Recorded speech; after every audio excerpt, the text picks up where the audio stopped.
so lucky, cause whenever I be feeling lonely, I can always call the ones that really know me. When I drown, you're the rope that pull me back to solid ground, telling me you're proud of the man that I became. Hard to count just how many times you're gonna bail me out. So when I'm feeling doubt, I go back from where I came. I just need my sisters and my brothers, miss my father and my mother. And if I'm honest, I don't think I could be bothered if they weren't around. Love running free, the air that I breathe, but you still give me the strength that I need. Sometimes I bleed when I get homesick, and I wanna call the ones that really know me. Love running free, the air that I breathe, but you still give me the strength that I need. I'm so lucky, cause whenever I be feeling lonely, I can always call the ones that really know me.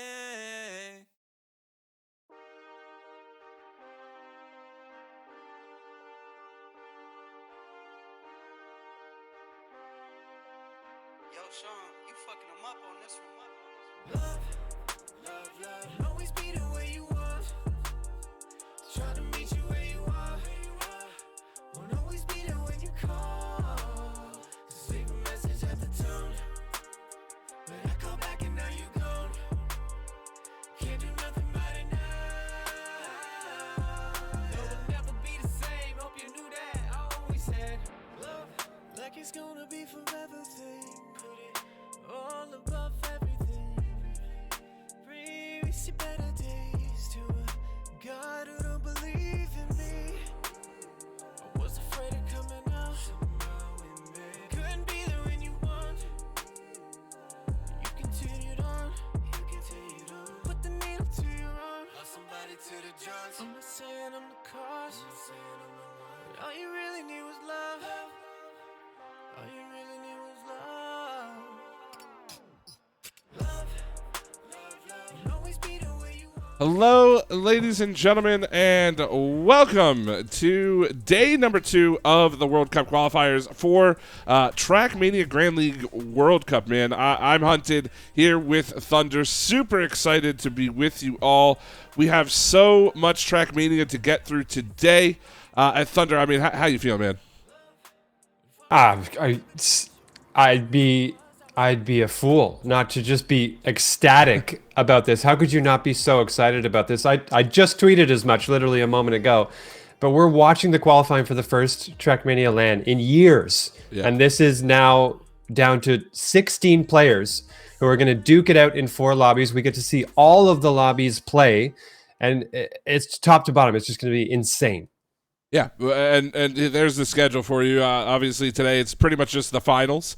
Pretty straightforward there. The map, same as yesterday. Bolt holes, heart, poolside, quicksand, slalom, and tiny gap. And those are chosen in order by seeding. It's a little complicated, but essentially, the higher seeded you are, the earlier you get to pick your map. And quickly, we're just going to go ahead and jump into the finals, what we're looking at here. So the first final is going to be Grenade, Mequatro, Super Carloof, and Link. And the reason I'm hurrying up because I believe the players are just about ready to go. So we are going to jump on into some gameplay here as hopefully things are loading up here. What's going on? Sorry, folks. Not quite sure why the game is not displaying. Just 1 second. Make sure that we have this working. Could pop up any moment.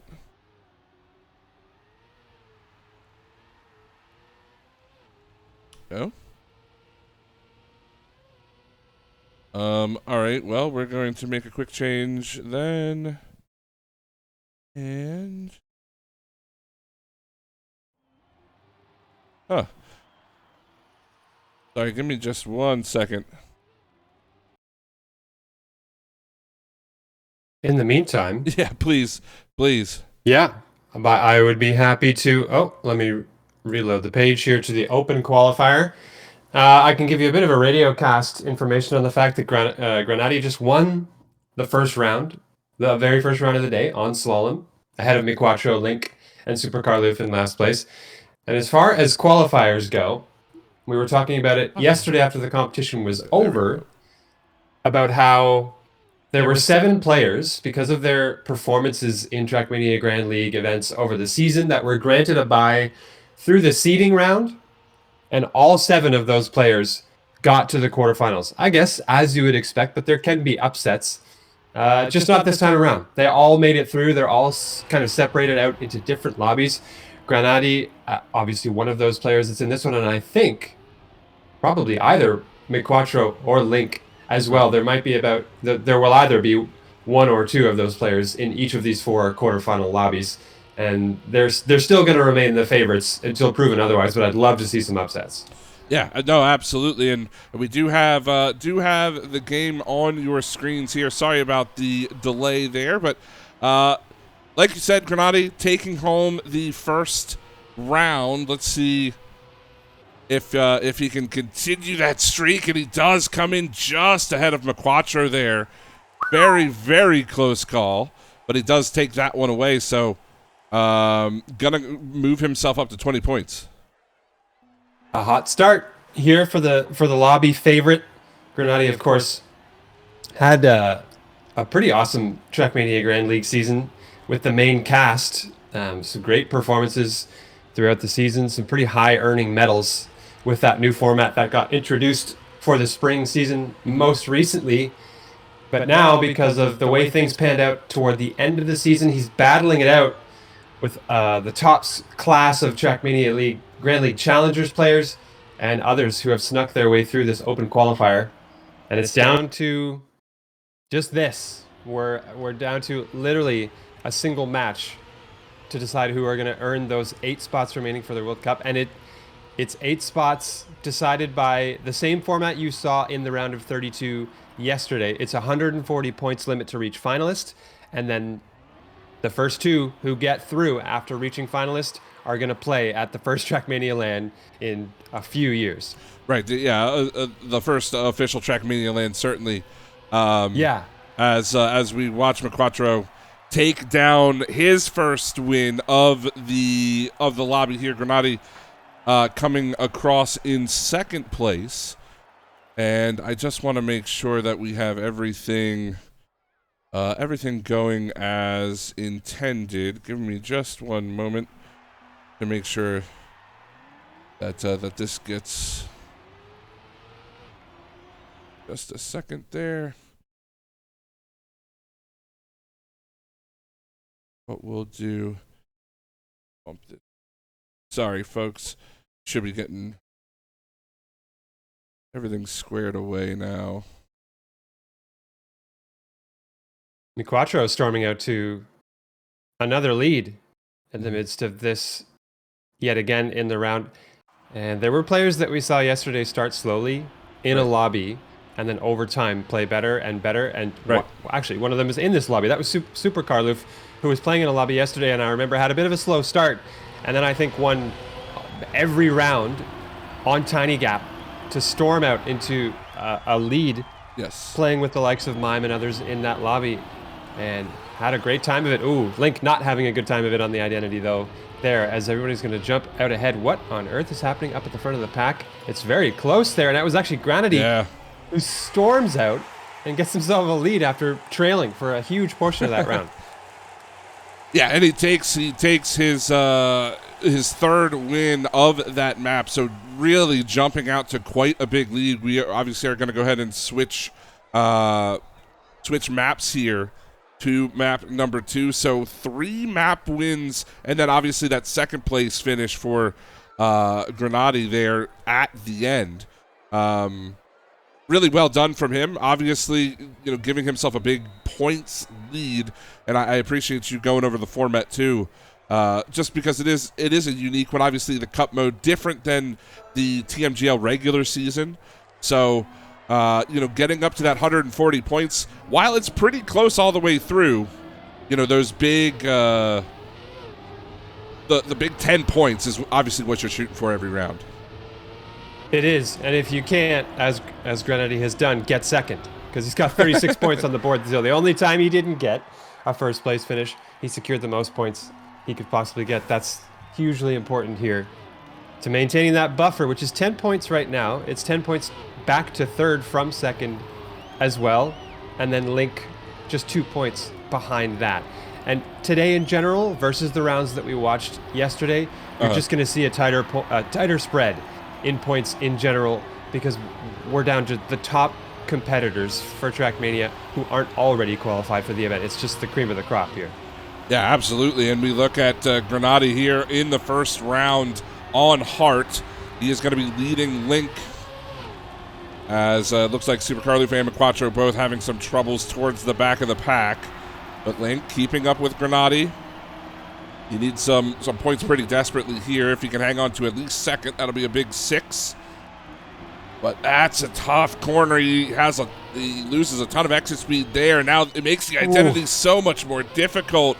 Granati keeping his speed through, and that should be another win for him. But Quattro's going to follow. We'll see if Link and Super Carlufe can finish. It does look like Super Carlufe will. Link should be able to finish this round up, and that's going to be a big point too. We need to make good. He is able to get through that line.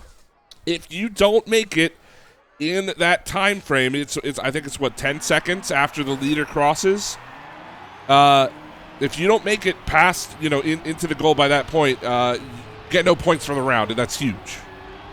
Yeah, going home empty-handed is not conducive to success in this one, and that's why you still have a chance if you fall behind in this format compared to others that you see in different stages of Trackmania Grand League events. So for fans out there of Super Carlufe, of Link, don't fret quite yet, because as long as they're continuing to secure points and stopping the gap from getting too wide, they have a chance to have big performances in later maps. Link, though, catches a whole lot of the edge of the track there and is going to be out of the running on this one yet again. But look at the pack up front between Granati, Super Carlufe, and Quattro, all within what looks like about 6 or 7 tenths, hundredths of a second of one another, but not anymore as things get pretty spread. Super Carlufe taking the lead.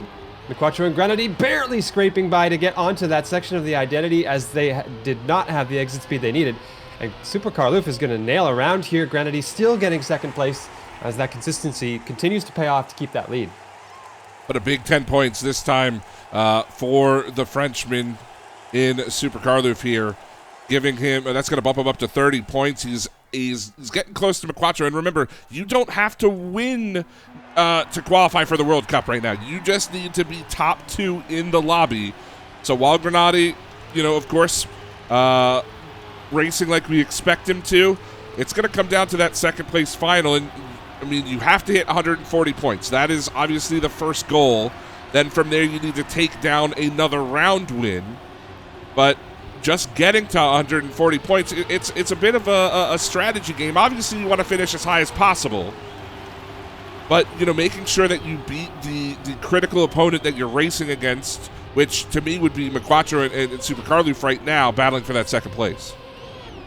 Absolutely, and it is that way in a few of the quarterfinals that we have today, where I think a lot of people can pick the clear favorite, and then they look at, okay, so who's battling for that next spot? In this lobby, I just think just about everybody will have said Granati is going to be the top competitor here, and those 3 other players are going to be really battling for that second place finish. Now, as I say that, Granati wins a round. Super Carlufe gets second after winning a round, which is a great consecutive performances for them. And I was looking at the other lobbies to see who is that player, and you will see them later in the day. But it's honestly not so cut and dried as that. And Granati, while being a favorite here, is obviously being challenged by the other players in the lobby, and none of the favorites throughout this day, throughout any of the quarterfinals, are just going to have an easy ride and get to watch the fireworks afterwards. Right. Yeah, exactly. And we are obviously looking for consistency from these players, and so far so good.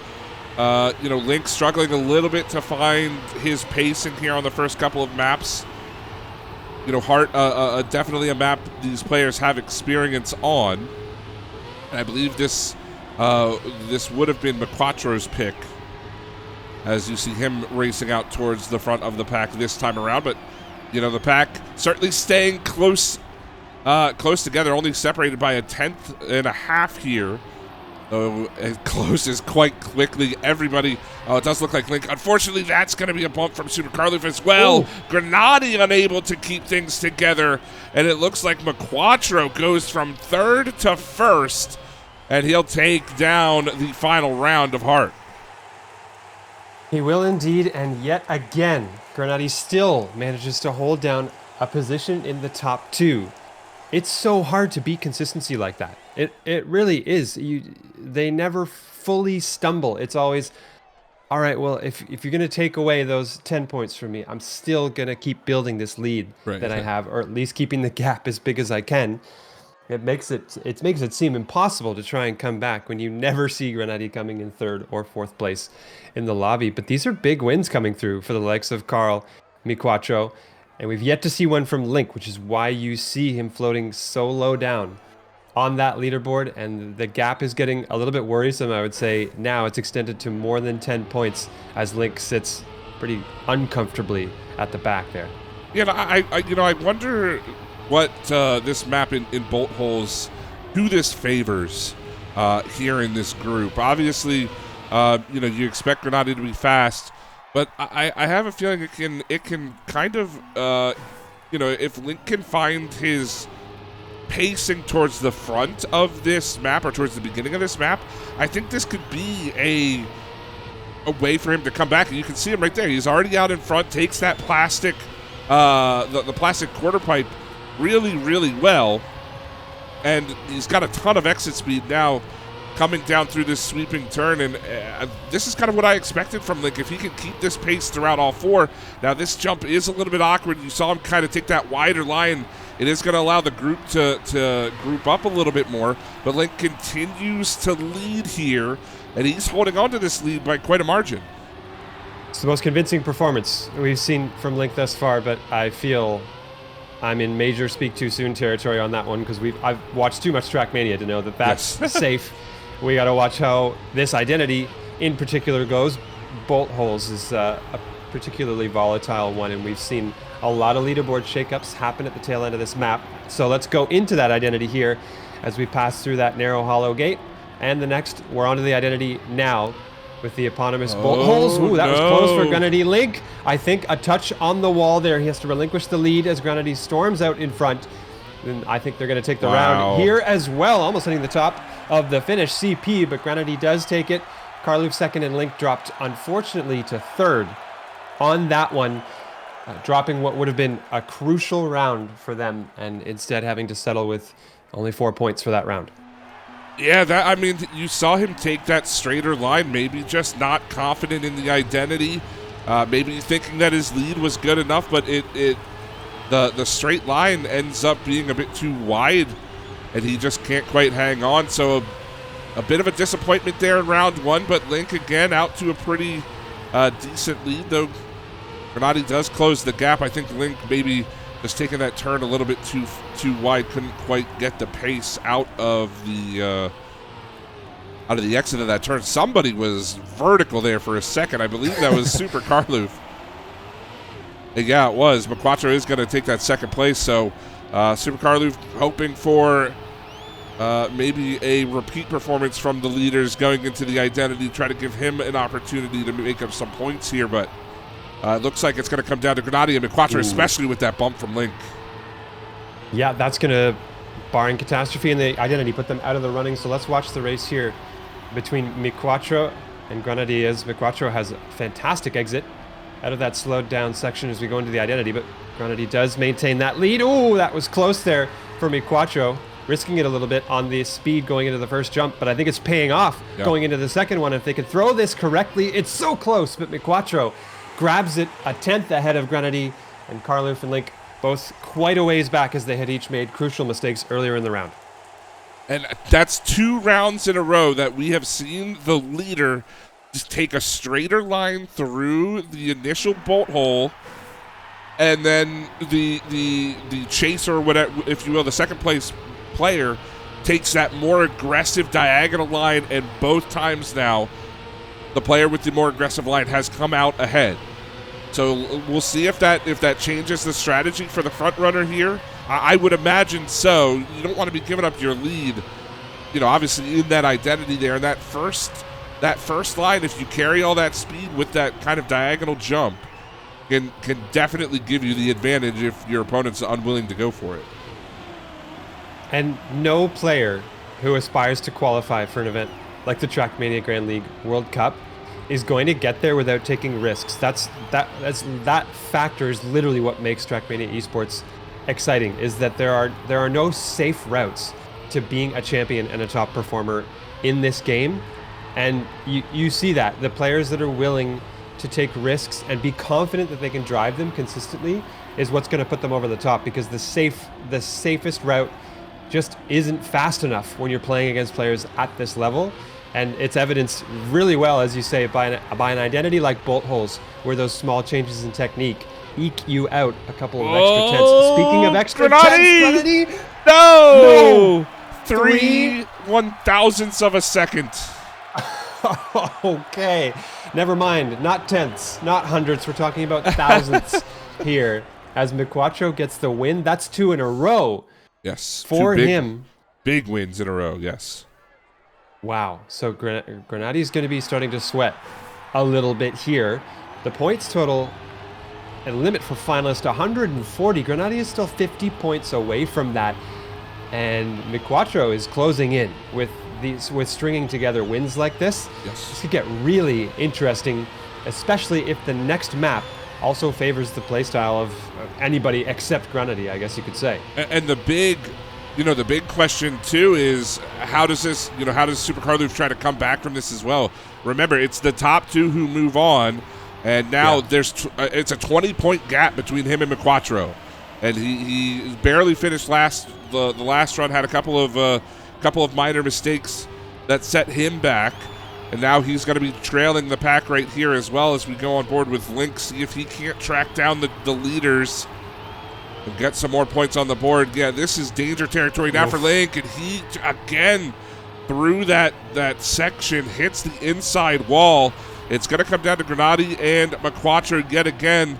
Miquatro a little bit better exit on that slowdown, and now here comes the identity once more. Grenati confident through that, and he should have all the remaining speed he needs to win this out, as he will take first. Second to Miquatro, Super Carloof in third, and Link doesn't have the speed. I don't know if he's going to be able to finish, but he does have that checkpoint down below. I always forget about that checkpoint, actually. Smart play there from Link, obviously, to go for the lower checkpoint. I always forget that exists. Same here. A little bit of extra strategy to factor into the decision-making here as drivers just try to salvage some kind of point total, getting out of a round, as we alluded to earlier. And Grenati breaks into triple digits, getting to that 100-point total with a big round win. Transitioning over to the next map, it's going to take 4 clean round wins or a zany combination of other finishes for Grenati to climb his way up to finalist status. And then the factor is you got to win one more after that. I'm trying to remember back to what kind of performances we saw from Grenati on the likes of Quicksand, which is our next map here. And I don't necessarily think this would have been his outright pick in the map pool going into a competition or a 1v1 or something like that. But I really don't think he was any slouch on it either, because I'm remembering it comes down to a lot of performances on that crucial midsection before the identity, which is the ice quarter pipe jump, and that transition down into the latter stages of the map. That's the make or break for so many rounds on this map, and you're going to see it happen here again. And it looked like, oh my word, everybody getting caught up. Only Grenati really with a good start to Quicksand here. We'll see if Link can't catch the 2 in front of him, but Grenati a pretty massive lead built over half a second on the entire field. And Quicksand's one of those maps, as long as you get through, I would say, the first half, although this section that they're coming up to, these players have practiced this. It should be pretty natural for them by now. But, as long as you get through the first half and that ice section, the identity's not like one of those big killers like some of the other TMGL maps have been. No, and we talked about it yesterday. You're not at risk of completely losing points on this map. You're just at risk of losing the lead very narrowly if there's a minute speed difference between you and the competitor next to you. But the players weren't close here. Grenady is going to go up to 110 with another win, and Super Carloof gets second place, but they were nigh on a second behind Grenady, so that round wasn't very close, and it wasn't close from the outset, as you saw a lot of mistakes in the first sort of 20% of that map. Absolutely. So here we go. Let's jump on into round number 2. Grenady, he can put himself on finalist in this map if he wins. McQuattro, big hit there. But if Grenady can take all 4 of these rounds, he will put himself on finalist. Will have to win one final round, so can't quite qualify here. But again, pretty decent lead on Link. Super Carloof once more finding himself in third, trying to chase down a couple of players just about a half second ahead of him. Let's keep the gap relatively small. Grenady goes wide on that turn. Link is going to challenge this. It's going to come down to this quick ice transfer into the grass through the engine off section, and Grenady just a little bit more speed, took that section a little bit better than Link did. And he should be able to hold this one through, assuming we don't see any kind of heroics here from Link through the identity. Very surprised to see the low jump strat on that previous section that we saw from Grenady as well, but look at it pay off as he wins yet another round to go and arrive within 20 points of finalist status. That was a strong round from Link as well, 2.5 tenths behind. And McQuattro, that's 2 consecutive rounds that are essentially write-offs. He's going to score points for both, but several seconds behind the entirety of the pack, and there needs to be a little bit of a regain there because McQuattro, a top performer on the previous map that we saw, now struggling on Quicksand. Yeah, and that's a little bit scary for McQuattro right now too, because we talk about Super Carloof and he's been pretty much consistently third, and McQuattro again into that dirt section can't take the outside line well enough. He hits that wall again, and he's going to have to settle for another 4th place finish. He's essentially opened the door wide open for both Super Carloof and Link to come back in this game. Absolutely, and that can be that mental toll can snowball. It can affect your gameplay when you start thinking less about, well, anything. Really, you shouldn't be thinking about anything. You want to be in that flow state where you just got an empty mind and focus on the track, and instead thoughts about the leaderboard start to creep in when things get a little bit shaky here. But I think I'm pretty interested in this finish because Link, I don't think he's got the exit speed. Too much penalty sand as Grenady played the smarter line there despite falling behind for just an instant. Grenady gets the win, but a second place for Link again is narrowing that gap, and it's tightening the bottom 3 players in this lobby as Grenady just continues to absolutely run away with this thing. Yeah, again, he can go to finalist here with a 4th of 4 round wins here on Quicksand. And I feel like I'm cursing McQuattro. I've started with his view on this map every time. We're going to stick with it again. This is where he's had so many problems. Not going to happen this time. He'll keep himself in the running, but he does fall slightly behind of Grenady, though a lot of speed through that plastic section. Doesn't quite have the full exit speed, but he does keep himself right there, essentially wheel to wheel in the pack here, looking for more points on the board. And this is going to be a pretty big race. This ice section is going to be so important. As you see, Super Carloof trying to cut the corner there. Link, unfortunately, going to fall through, and McQuattro takes the lead. This is the tightest round we may have had for the whole lobby so far, as 3 players are battling up at the front going into the identity. Super Carloof just a little bit behind, has to make up some ground with an aggressive line here, but it's going to be a fight between McQuattro and Link at the end, and the speed goes to McQuattro, who wins a round. That is some serious mental fortitude to make a turnaround after several bad rounds and take a win over Grenady, who has to settle for second place on this one by 9/100ths. And for Granati, that means at least 2 more rounds. He needs to finish in the top 3 one time and then win 1 more. And he is heading to France for those World Cup finals. However, the race for second place still most certainly on, though that is a bit of a dagger to his 2 competitors there. As we load into our next map, let's see. Essentially, I don't want to call it over at this point, but I think we're fairly confident that Granati's got it in him to win 1 more round, right? Essentially.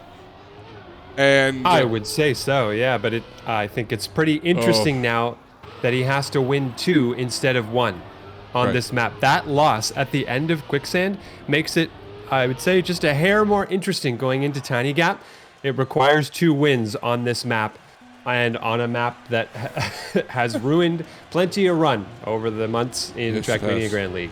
That it has, and a revamped Tiny Gap as well. If you haven't watched any of the World Cup qualifiers yet, a couple of sections are a little bit different. We'll highlight those differences here in just a moment when we get there, as it looks like Granati going to take that early lead over McQuattro. Super Carloof, not the greatest landing there. He's going to bobble his way all the way down. Just doesn't quite really have the speed to keep up with the 2 leaders right here. Here is one of the bigger changes. The gate there, it's going to... Oh, he ends up resetting, does Super Carloof. And here's the bridge that adds a ton of time. And for McQuattro, an obstacle that he just couldn't quite pass. This looks like it's going to be Granati's round, though Tiny Gap is still upcoming. We'll see if he can hit it. Looks like he's got pretty good speed there. Should be able to land that well, and he does. McQuattro having some problems as we switch over to him. That gives Link a second-place finish. And now for McQuattro, he'll have to settle for 3rd. And Super Carloof, he's not going to have time to finish. My goodness, ladies and gentlemen, welcome to Tiny Gap. You're going to see a little bit of that as we progress through the rounds.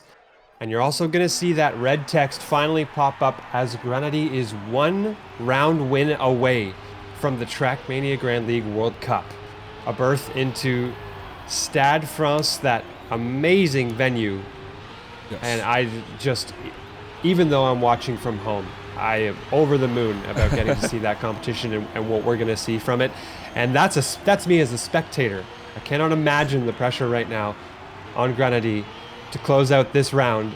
Right now, it's looking pretty good, though, as he sits relatively comfortably in 1st place. It was these sections here, the new ones that you were highlighting, that proved to be so difficult for McQuattro in the previous round, as he had a bonk on the bridge section.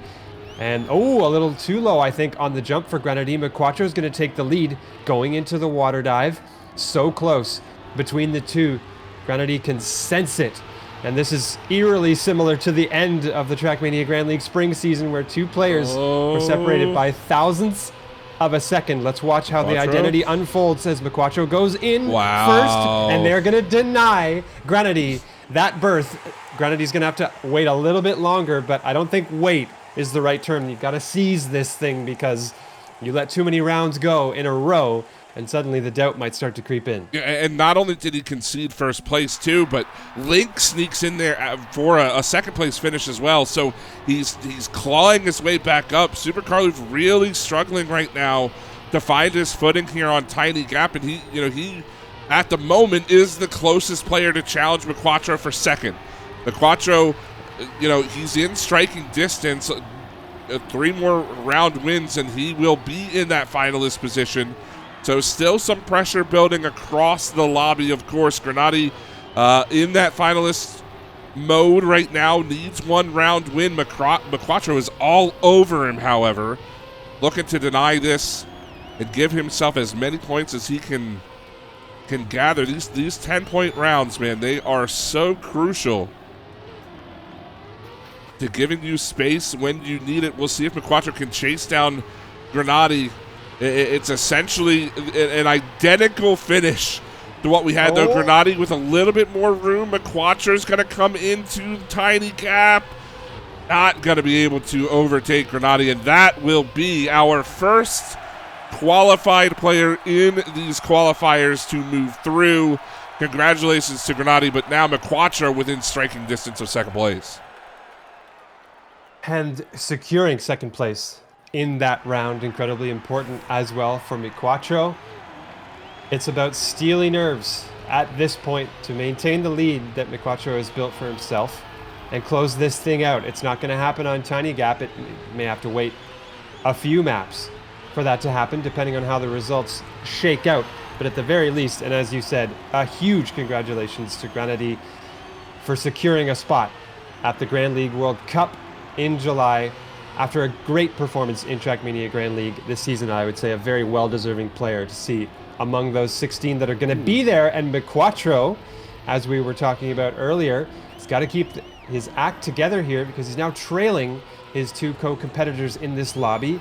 And this is, well, crazy things just happened. Oh, look, a crazy thing happened. Link hit the bridge, and now it's only Super Carloof who is defending McQuattro from getting the full point total here. And coming around the bend into the final, or into the identity, I should say. Takes it quite well. Should have this secured. McQuattro easily coasts into a second place finish. And now for Link, it's all about finishing. Does he have the speed? He's going to come up short. And yeah, with that, not going to be able to finish.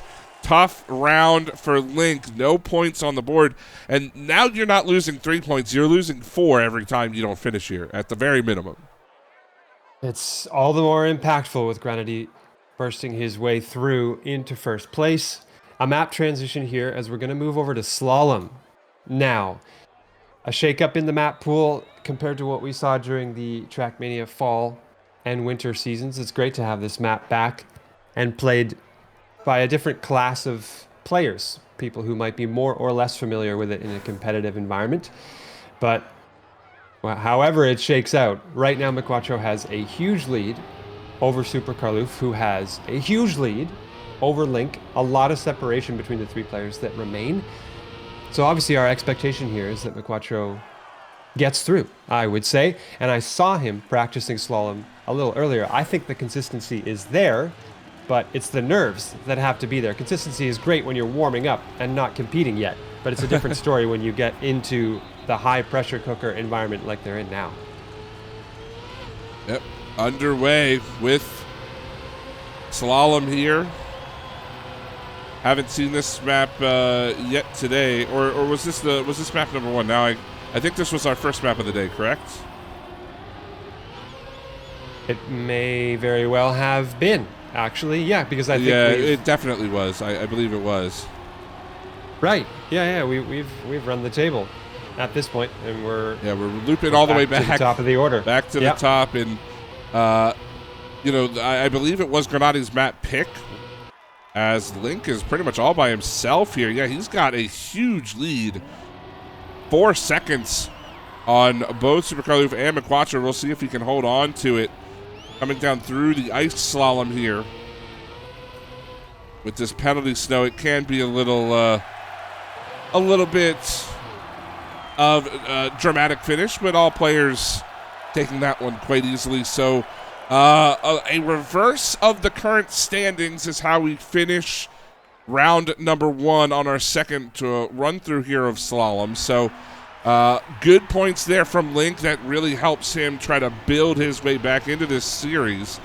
But for McQuattro, at this point, as long as you're finishing rounds, you're doing what you have to do, right? You're so close to 140 that even if you're not winning, even if you come last, you're right on the cusp of putting yourself in that finalist position. Yeah, and I would say I'm trying to break down the math in my head here. I don't think there's not a player in the lobby who can stop McQuattro from getting to finalist before they do. But then that's only finalist. Then McQuattro has to win one more round after that. But if Super Carloof were to just straight up win every round from now until they got to finalist, McQuattro would still get there first, just from earning those bottom 4 points for third place every time. So assuming it's a he huge finishes, challenge. Each round. Assuming he finishes every round. Yeah, fair point. Depends on the map that we're playing, I suppose. But right now, McQuattro takes the win. It's the opposite of what I was deciding. 3 points separate McQuattro from finalist status, and you're not going to have... We'll have to put the theory crafting aside, because what's happening is that McQuattro is mighty close to a World Cup berth right now. 3 points away. Finish 1 lap around the track, and you are on finalist if you're McQuattro. Super Carloof, at the very least, needs 4 rounds to get himself to the finalist stage. So it's going to be a battle of just not letting McQuattro win beyond this round, assuming he does finish in any position here. So now it's a battle too between Super Carloof and Link, just to, obviously I think you kind of want to work together. Not that you can really affect each other's races, but at the same time, I don't think you really care too much who's winning as long as it's one of the 2 Frenchmen. Yeah, they're silently mind-wheeling each other to perform as good as they can. Not much you can do in that department, but they're going to have to do something because McQuattro in the lead right now. Here comes the identity. That low line not working as Link extends the angle too far past, and McQuattro free and clear in front. Finalist status. Well, he was going to get it if he finished, period. But a confident win is going to put him way up into finalist territory. 1 round win is all it's going to take. I'm remembering, or trying to remember now. Oh, we do have 1 more round. Here it is on slalom. McQuattro could do it right here and right now.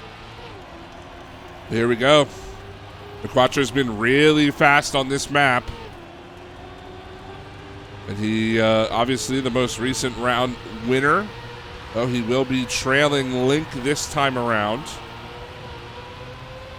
Carloof not too far behind in third. Though McQuattro, what a line through that grass section there, just blowing by Link, and now essentially going wheel to wheel through the dirt. Link, though, with a little bit better line coming out of the dirt section. Now the slalom through the sausage, and it's going to be Link with the early lead, but we've seen he struggled a little bit on this grass, and then going into the ice slalom. McQuattro's got the lead. Somebody's got to make this turn work. Super Carloof from third, looking to snipe this round. Can he keep the lead? It's going to be close, but he falls just short. McQuattro will be your second qualified player. Congratulations to him. He does it in spectacular fashion. I don't think we could have gotten a better qualifying round for P2. I really don't. That was insanely tense between the 3 players remaining. It came down to the identity again, and it was exit speed. It's always these minute differences. One line might look better initially, and slowly but surely these players know they have room to come back if they get the exit they want. Yes. Yeah, absolutely fantastic effort from all players involved. Certainly, that was a battle between everybody in that lobby. It really looked like at one point, the balance was even starting to shift away from McQuattro. Had a couple of tough rounds, and it really looked like the Frenchmen were starting to build a little bit more. But unfortunately, for both Frenchmen, they will have to be watching from home, even though it is right in their backyard. Unfortunately, coming up just a bit short. But that was round number 1. And we could take a quick look at the graphic. We didn't really get to go over it too much before we got things started here. Let me go ahead and pull that up for us. If we take a quick look at the quarterfinals and what we're looking at as far as the finals go. We did just finish that final number 1. Next up is Kappa Mime, Arthanier, and Panda. And that, to me, just looking at this, final number 4 is going to be really fast, but final number 2 is going to be very, very close.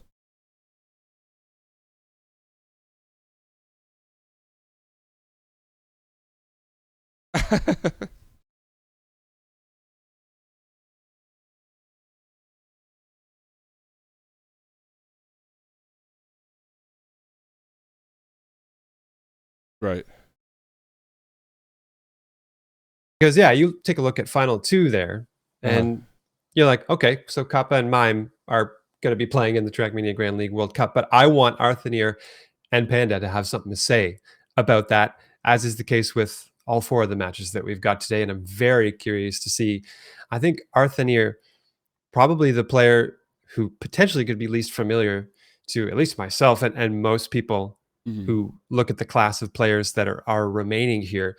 Obviously, for anybody who plays the game enough, they're used to seeing Arthur's name ahead of them, no matter how good they are. But Right. In this kind of scene, in Trackmania Grand League and in the official esports scene, there are some names here that don't get to show up quite as often, and Arthur definitely one of them. Curious to see how they perform against the top dogs. Yeah, well, folks, thank you for joining us up to this point so far.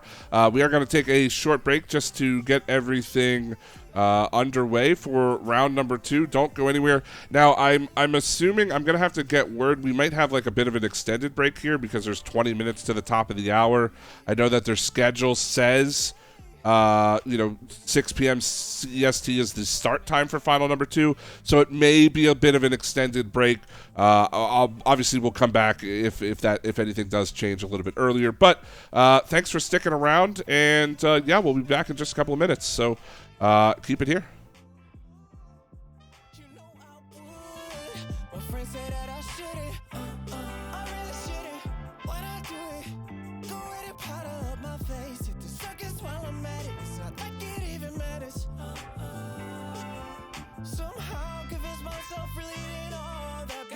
If they care about your feelings at all, you only call me up to smoke and fuss. In stormy weather, who gon' be your rock? Nobody needs a kind of love that can be auctioned off. Yeah, this AI's got me tripping. Computerized love's a new addiction. Cooling out like new edition. And I'll be here until you know it's what you've been lonely nights. I found myself again asking questions that we never answered yet. And I don't ever wanna be down bad, baby. You got me down bad. Ooh, the way you do it, baby. And I don't ever wanna be down bad, baby.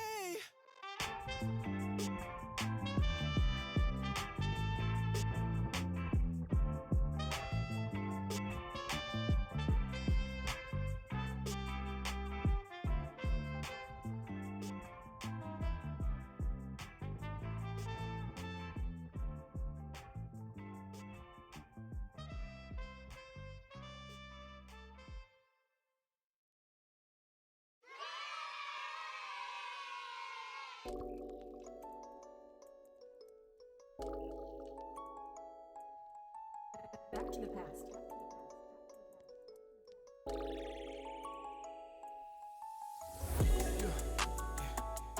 Dollhouse, we high and we getting wild.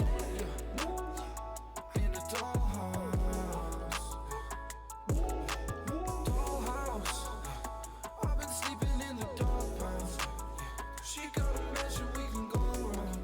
Oh, it's a dollhouse.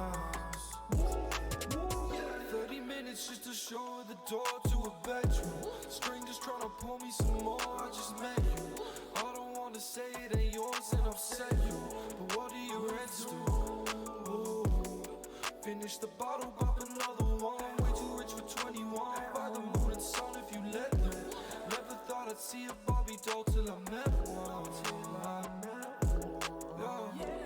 Money from the front of the room to the back. Staring at a palace, how the fuck to react? Party isn't over yet, but I'll be back.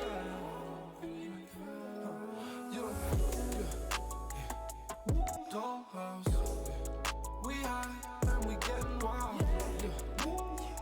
In the dollhouse, dollhouse. I've been sleeping in the doghouse. She got a mansion we can go around. Ooh, it's a dollhouse. I'm bulletproof, I'm dying harder than Bruce Willis. I just linked the dish and she be rocking the double denim. I feel like heaven. 27's looking my direction. When I'm with a 10, only time I'll be coming second. That's right. I'm on the beat with Nerf. Barbie know that I've been hurt. Invite me to a house, so dog, we really thinking we can work. I notice you noticing that the flow on me can go berserk. I'm hoping you opening all your heart so we can fix the hurt. Bad bitch, I got to go. I don't really know if you a friend or foe. Lit with Nerf, cause we bout to blow. I'm on the road, cause I'm bout to go. Bout to go to the dollhouse. We high and we getting wild. In the dollhouse. In the dollhouse. I've been sleeping in the doghouse. She got a mesh and we can go around. Ooh, it's a dollhouse. Yeah.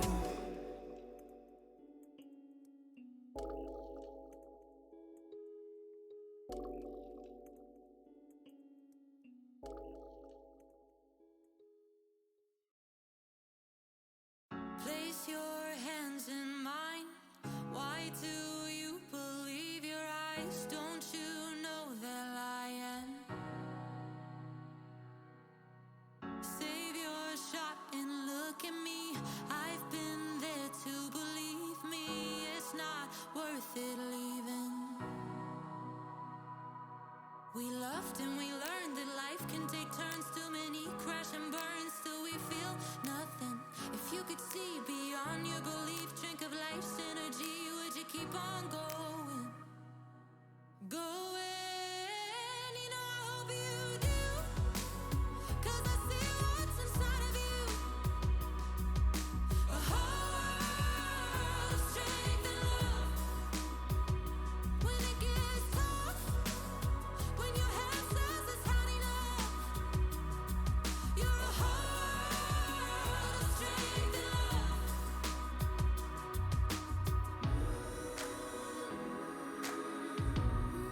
Ladies and gentlemen, hello and welcome back to more Trackmania World Cup qualifying. We are through round one. We are now heading into the second finals of 4 that we've got for you today, and we are going to be starting a little bit earlier. So you know, good news there. But Hunted and ThunderB back, and we had a pretty fun round the last time around, but like I was saying before, this time it definitely seems like this is going to be a pretty fast lobby. I would definitely say so. And Mime had a commanding lead over his lobby yesterday when we saw in the round of 32. That was a lobby that we got to watch very closely over on Lychee Live, the other global broadcast location. But today Mime is up against the likes of Kappa, among others, and that's not going to be quite as smooth sailing as we get into competition here. Round 1 getting underway for this second of 4 quarterfinals.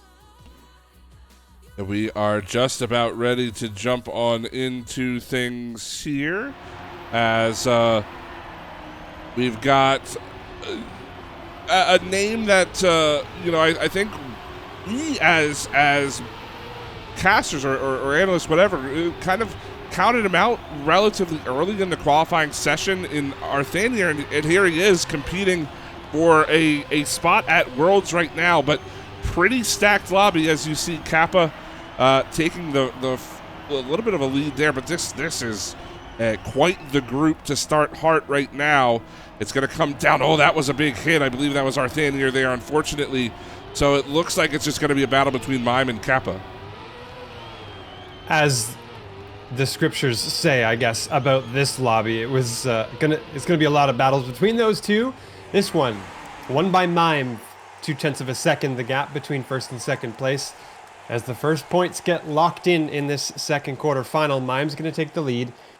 Arthania pulling up the rear there with 3 points after a crucial mistake, and Panda and Kappa staying close in that midsection. And as a starting map, Heart is no slouch, I guess you could say. I feel like you want to start on Quicksand or something like that, where at least you get a little bit of breathing room for mechanical execution, but they're just sending them right into the deep end with this one. Yeah, no, full send is definitely on the docket for these players right now, but Yeah, I mean, Hart, again, a map coming from TMGL, so it's not like it hasn't been practiced for the last few months. So probably, these TMGL pros especially feeling a little bit more comfortable on maps like this one. So not surprised to see it picked here, but also not surprised to see the grouping as close as it is. Mime looking for his second win in a row to open this group.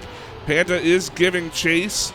Arthanier and Capo just a couple of tenths behind. That's a bit of a bobble. Does Panda have the speed? No, just going to miss out 100th of a second that time. Mime just staves off the competition.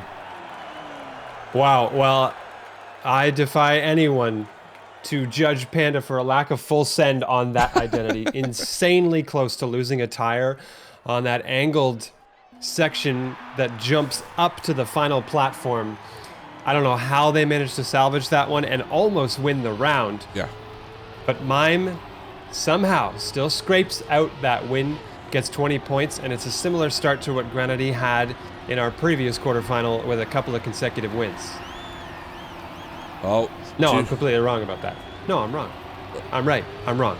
I'm right?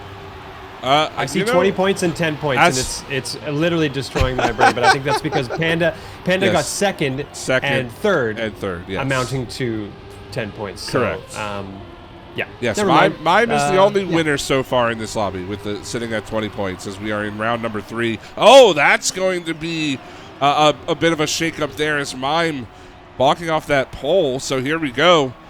Looks like should be a race between Panda and Kappa up front. Arthanier falling just about a half a second behind the leader here. Kappa taking a bit wider of a line. Will he have the exit speed? Doesn't look like he will be able to catch the Frenchman there. And Panda now will have a win, so it's even more confusing as he sits on 20 points.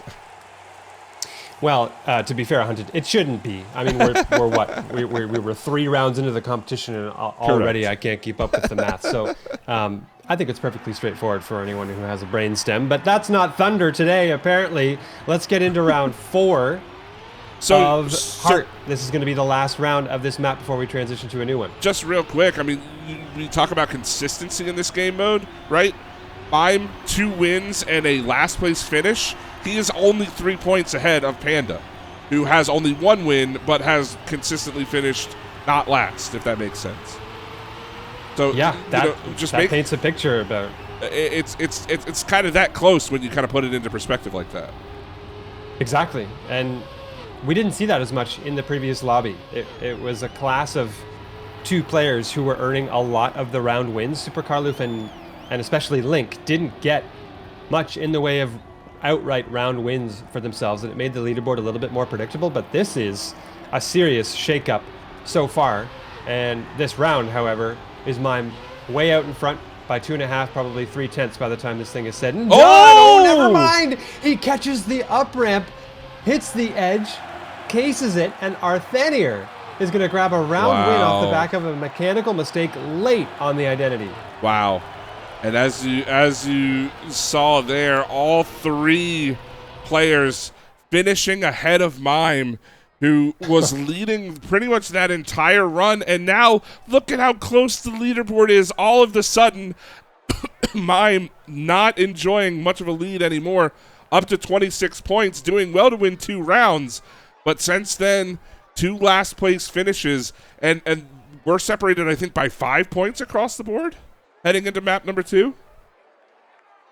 Well, on today's episode of Things You Love to See, the leaderboard right now, because you want that tension all the way to the end. Everybody within 5 points, as you say, the lowest 21, and Mime narrowly by a thread hanging on to that lead at 26 points over Panda as we head into the warm-up on Poolside, a map that, to my recollection, we didn't see in the first quarterfinal, so it's the first appearance for Poolside today in these crucial qualifying matches.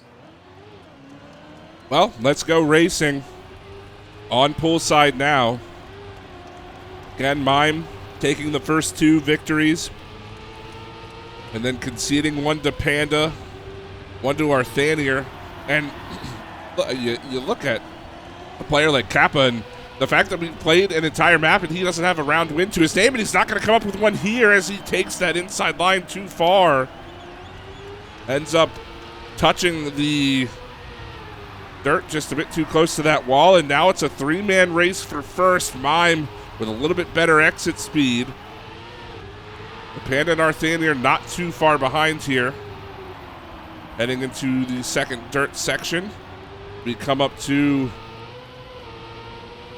nearly the identity. Mime with that super wide line. He gets so much traction so early on there, but it might not be enough to hold off Panda, who, he just can't quite hang on. Neither can Mime, and Arthanier again going to take the lead. He's got to keep it on the track.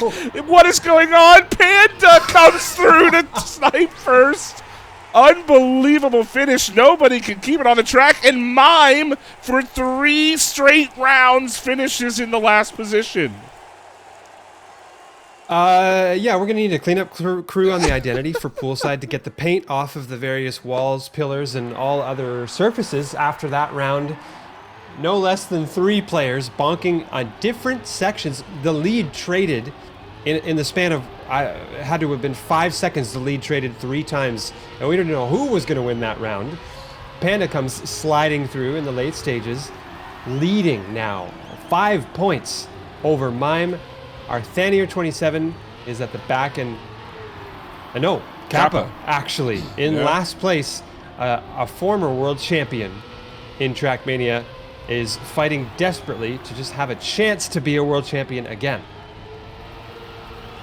Well, he's got the lead right now, and his closest rival in Arthanier, unfortunately having a tough early going in this round. He's 7+ seconds behind the pack right now, so Kappa looking to make his mark as Mime trying to play catch-up. Panda going to fall a little bit behind there, and it's going to be a 2-player race now. Kappa needs to hang on through this identity. See both players. This is so much more difficult than they make it look, as it will be Kappa able to hang on this time around. He gets his first map win, or round win, I should say. And let's see if Arthanier can finish, should be able to pull through. He'll take home 3 points. Again, every single point crucial, even if it's just the 3. Well, no kidding. Especially when we keep seeing ties happen and they're happening at different locations on the leaderboard. It was 3rd, 4th coming into this lobby. It's now 2nd, 3rd that are tied, and especially with Kappa getting that round win, the player who was in last place wins a round, and it completely shakes everything loose yet again. This lobby, just a thrill to watch so far in terms of tension between the players. And poolside has been a great stomping ground for a lot of these players in trading wins, having a lot of drama at the identity. And I love that you pointed out how tense that identity is despite its appearance at face value. If you've played that map, and if you've played just water and plastic in general in Trackmania, you're on a razor's edge the entire time just trying to maintain traction there. And if they do, it looks easy. And the moment everybody starts slipping and sliding around everywhere, you realize just how hard it is to stay on course as we head into that identity right now. Yeah, it's pretty much as soon as you start sliding, your map is done at that point, or your lead is given up as Mime just hangs on there. Not the cleanest through that section, but he does hang on to the win. Arthanier is going to come in 2nd, and Panda taking the 3rd position. Well, this lobby is really stretching my math skills to the limit. I should probably just leave it alone and wait for the point totals to fill in, because when I see the end of a round, I'm just like, okay, who's in the lead now? I'm struggling to keep track after every finish. And this is incredible racing as well, as we're seeing steely performances from several players in this lobby. Right now, Mime trailing a little bit on this as we're in the early stages of what I believe is the final round. On poolside, I think we saw a crucial mistake there from Panda as they fall quite a ways behind. It's going to make it a 3-player race up in front, with Arthanier holding down that top spot at the moment, heading through that narrow gap in the CP. Just a little bit of line optimization there that you saw pretty early in the discovery phase of poolside, when players started to take that line rather than the direct one through the CP. And going into the water section here, Let's take a look at Mime's perspective, or at least that's what I'm watching, because so often you see him regain a lot of ground in that section as Kappa now slides into the lead going into the identity. And let's see how this one shakes out, maintaining the lead. Better speed though from Mime in behind, but that's always a risky strategy. You might lose traction. Mime, oh, can't keep the speed up.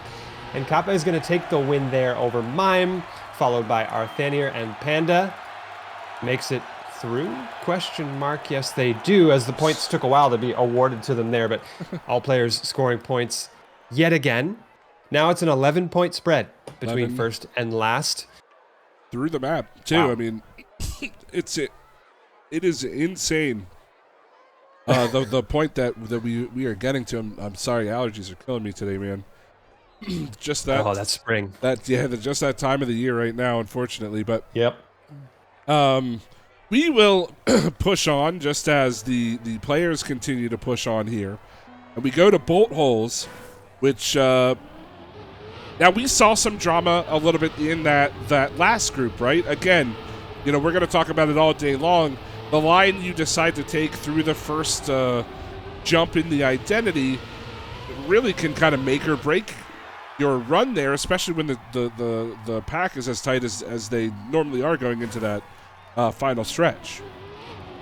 I think, and this map was what propelled McQuattro to a P2 finish in that lobby overall. He had some shaky rounds after this map, but getting 2 wins and I think good performances outside of those wins were so important to McQuattro's overall standing in not letting the other 2 players get too close. I feel like we're in for something like that here, where it's been so close on the leaderboard so many times, and we might see a player finally get themselves a little bit of separation on the leaderboard compared to what we've seen so far. I'd be most liable to guess that that's going to be Mime, but Right. kind of hard to tell, to be honest, the way things have gone so far. Well, again, I mean, you just look at how tightly knit this group is. Arthanier, the trailing player, and he's only 2 tenths behind the current leader in Mime right now, though everybody falling a bit behind Mime as he takes a little bit of a gap. Oh, that's a tap from Arthanier. Now it's going to be a 3-player race. Mime, he'll make it through. Panda will not. Kappa gonna try to chase him down. He's got the speed to do it, but does he have enough track? Not quite. Mime just keeps it through the finish there. A little shaky there for Mime, as Kappa definitely had the speed advantage, but like I said, just running a bit short on track. Just a little. Had that been just a few meters more, that gap was seriously closing between Kappa and Mime. And that's the race. That's the competition we expected. It was those 2 players we knew were going to be front runners. And now here they are, sitting in first and second place. I would imagine it feels like finally for them, after what has been an insane battle to try and jockey for position in this lobby so far. But right now, Kappa is leading the pack in this individual round, ahead of Arthanier and Panda, with Mime trailing by quite a bit. I think there was a big mistake early in the round, and this could open the door for Kappa to close the gap that lead has built for Mime. Ooh, Arthanier making a move through the downforce section there, and he will take a slight lead, though he does concede it quite quickly. Back to the 2 front runners in Kappa and Panda. We make our way quickly through the grass section. Arthanier has surprised me all weekend long, but especially in this lobby with his speed and just how he's never feels out of any round. Obviously, except for a mistake early on. And unfortunately, that's going to be the caster's curse there for Arthanier. Unfortunately, tapping that bolt hole, and now it's going to come down to Kappa and Panda.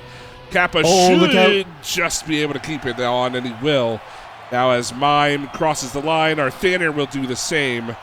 And, my point still stands. It seems like it has to be a major mistake from Arthanier to put himself out of the running. He's that quick. He's just missing a little bit of that consistency, right? And seeing that, it's no surprise why they've made their way as far as they have in the competition. To me now, when you see that level of grit and the ability to stay in the mix in so many rounds, that's what earns you a berth into later stages of this competition, is never dropping out, never falling away, becoming tilted, any of those things. It's always staying a competitor and sticking with it to the bitter end here. Now it is a point between Kappa and Mime. Up front, 54 is the next closest. Behind them, 10 points behind actually, and Arthanier at 47. We are starting to see some separation here. Finally, on bolt holes, after a few maps time, things are starting to shake out where you see Kappa and Mime get consistently first and second places a little bit more, but they're far from safe. They are a bad round or two away from that changing.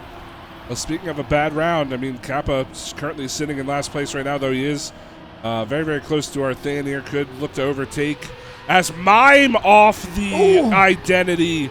And now it's a race between Arthanier and Panda. Arthanier, unfortunately, has to reset. Panda will cross the line just ahead of Kappa, and all of a sudden, the poor round from Kappa turns into a second-place finish. Mime might not even finish. He does cross the line. Arthanier should be able to cross as well. So all players finishing this time, but a lot of drama, definitely. I give up. I'm not trying to predict what's happening in this lobby anymore. It's I don't think I can be right. Every time I think something is going to happen, some round is going to shake out some way, it's just not the case. And I'd rather just have fun as a spectator to that kind of action, because it's exactly what you want to see in a lobby like this. Let's head into the next round of bolt holes and be those spectators for all this action.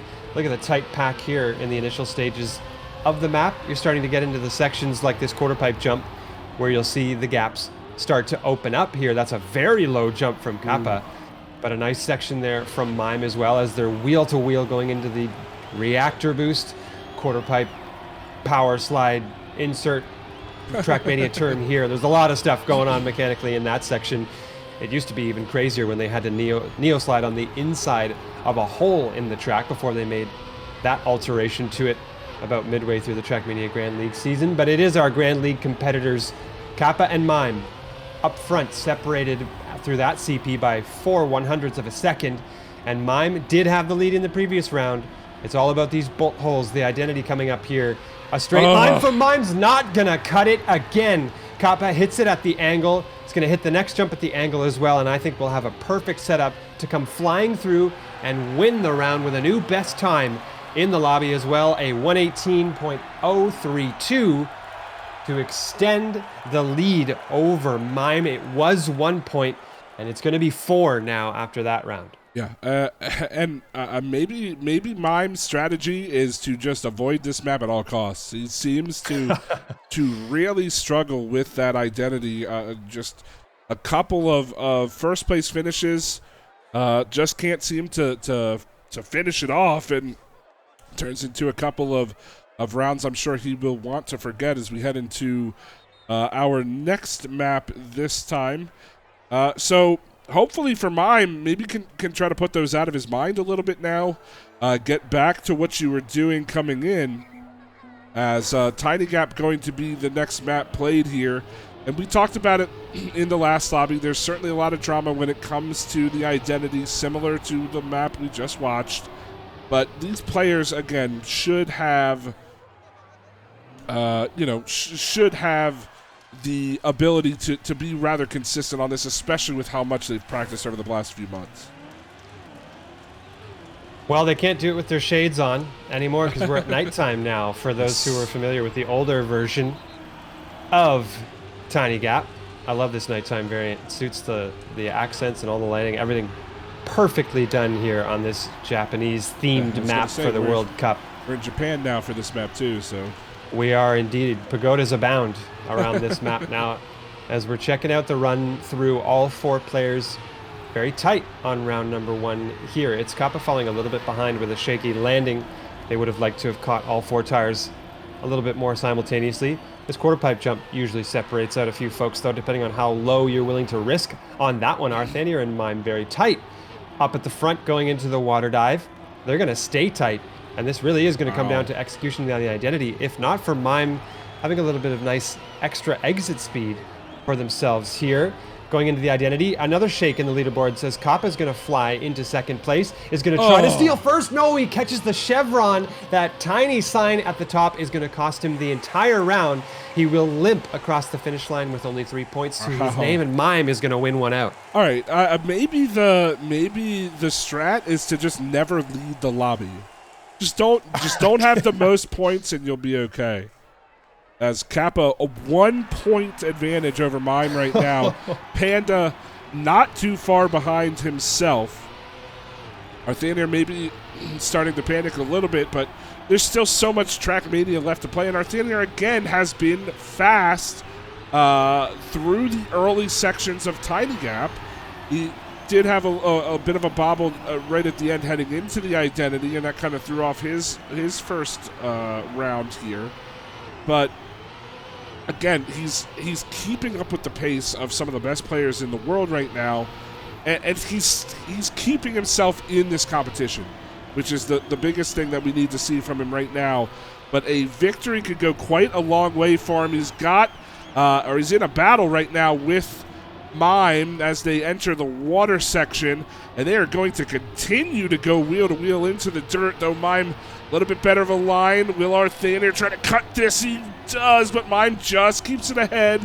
Here comes the identity. Kappa's going to follow up in third. All three players are through. Mime first. Arthanier holds on to second. Kappa, then Panda in a very tight race. 105.6 for Mime. Quite a good time to set here in the second round. And what a round it was. All four players cleanly through the identity and within 5/10 of one another. It's as competitive as ever between these four players. I think somebody lost traction going into that downhill. It was Panda. Look at the loss in speed that you get. You make a tiny mistake and lose a tire on that downhill section, and it can really cost you in the early stages of the round. So it's going to be a 3-pack here. Kappa, the third of those three, as he tries to shake his way forward into first place. Arthanier again leading, heading into the second half of this map. We go to the ice now with a narrower ride through that gate, and heading into the right side. They go wide, headed toward that quarter pipe jump. We'll see who might get the lowest line, as it's Kappa now holding down the lead, going onto the bridge. And have we seen a mistake behind? And Arthanier barely scrapes over the quarter pipe jump, but it's now looking towards the identity. Kappa way out in front, and a clean execution here, even without maximum speed, is going to net him a win in this round, and that should do it there as he gets through cleanly with Mime in second place. Panda coming in third. We'll see if Arthanier can grab the 3 points, and he should be able to finish this out, and he indeed will. So keeping himself within striking distance, but falling behind fairly rapidly now. However, still just 1 point between Mime and Kappa as we continue to trade rounds, and these players continue to give it their all. Tiny Gap has been a fun one to watch, and again, it's Arthanier who leads the pack towards the early part of this race. He has been so very quick, but he just can't quite seem to pull it all together when we head into the last quarter of the track or so. Not quite, and you talk about that point separating Mime and Kappa up front. I don't think they care quite as much as long as those numbers are P1 and P2 because of the format today. Mime bonking on the quarter pipe jump. Kappa is now in front with Arthanier in second place. And again, I think clean execution is going to be asked of Kappa here to close out this round and get consecutive wins for himself. Let's see how this all unfolds with Panda trying to close the gap narrowly behind. Arthanier here, I think a good line there through, but Kappa, too consistent, too clean, gets another round win. That's a big second place, though, I would say, for Arthanier. Yeah, now Panda going to be following it up. He had a tough ice or quarter pipe jump there on the ice, and does end up salvaging 3 points out of the deal. So Kappa going to take a little bit more of an extended lead as we say goodbye to Tiny Gap for the moment. Heading on over to our next map now, and a 5-point lead doesn't feel great, but it's got to be better than, a 1 point leader, especially trailing. but keeping your eye on Panda and on Arthanier is both going to be in the minds of both Mime and Kappa here. And we're on to Quicksand, the map likely with the most points awarded out of any of them in this competition. It's going to be narrow finishes here between players, and I think Quicksand is one of those maps where you'll see a player or two that haven't otherwise had that much success in the lobby. They'll break their way through and get some round wins on this one, when other times they wouldn't. And that's the shakeup that Mime and Kappa don't want to see right now. There are several points clear of third place right now. They're the ones poised to take this thing, Arthanier. That's a big mistake at the beginning of our open round here on Quicksand. But they don't want to see that gap close. That's the one they're worried about. Mime and Kappa, not all that concerned about one another as long as they can both stay out in front. Yep, whether it's P1 or P2, you book your ticket to Paris. Panda right in the mix right now. He's got 86 points, trying to chase down 107 and 102 respectively between Kappa and Mime. Panda, look at Mime, all he can handle out in front. He's going to take a tiny bit of a lead heading into this grass section. Cuts that well, and now here we go into the identity. This is where it gets really close when you're wheel to wheel here. Mime trying to keep that speed, but it's just not going to be enough. Panda will take the first place finish there. Arthanier is running fourth place. We're going to watch him see if he can't finish this out. Should have enough time. And 5 seconds is plenty there, so he'll grab those 3 points. And Kappa keeps his lead, but again, it collapses, and now Panda within striking distance of Mime. He's less than 10 points, just 9 away. It is really all eyes on Panda right now to provide some intrigue in the late stages of this quarterfinal. The competition, if it heats up between P2 and P3, is going to be mighty intense. And especially because whenever someone closes in on Finalist, we've seen wins traded so many times in this competition that when you're on Finalist, it's a battle to try and get that round win and get yourself through. I would imagine we're going to be seeing in a perfect world, more than one player sitting on Finalist and just trying to earn themselves that one round win that they need, and being denied that perhaps more than one round in a row here.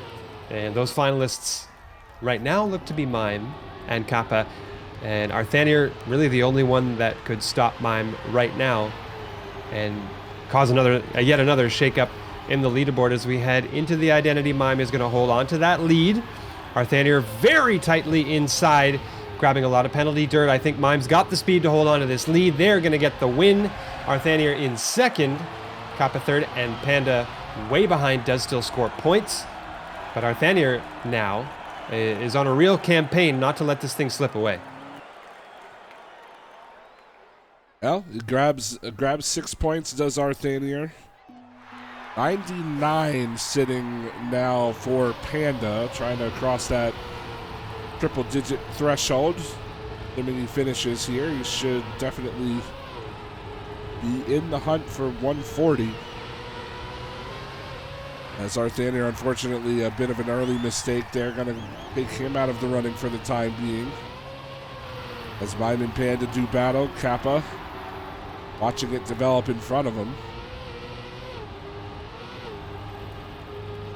Come through the ice section, the wide line. Drift there by Kappa. He's going to gain a lot of time here on Panda, looking to snipe the second place spot. Mime with the really low line through the quarter pipe jump.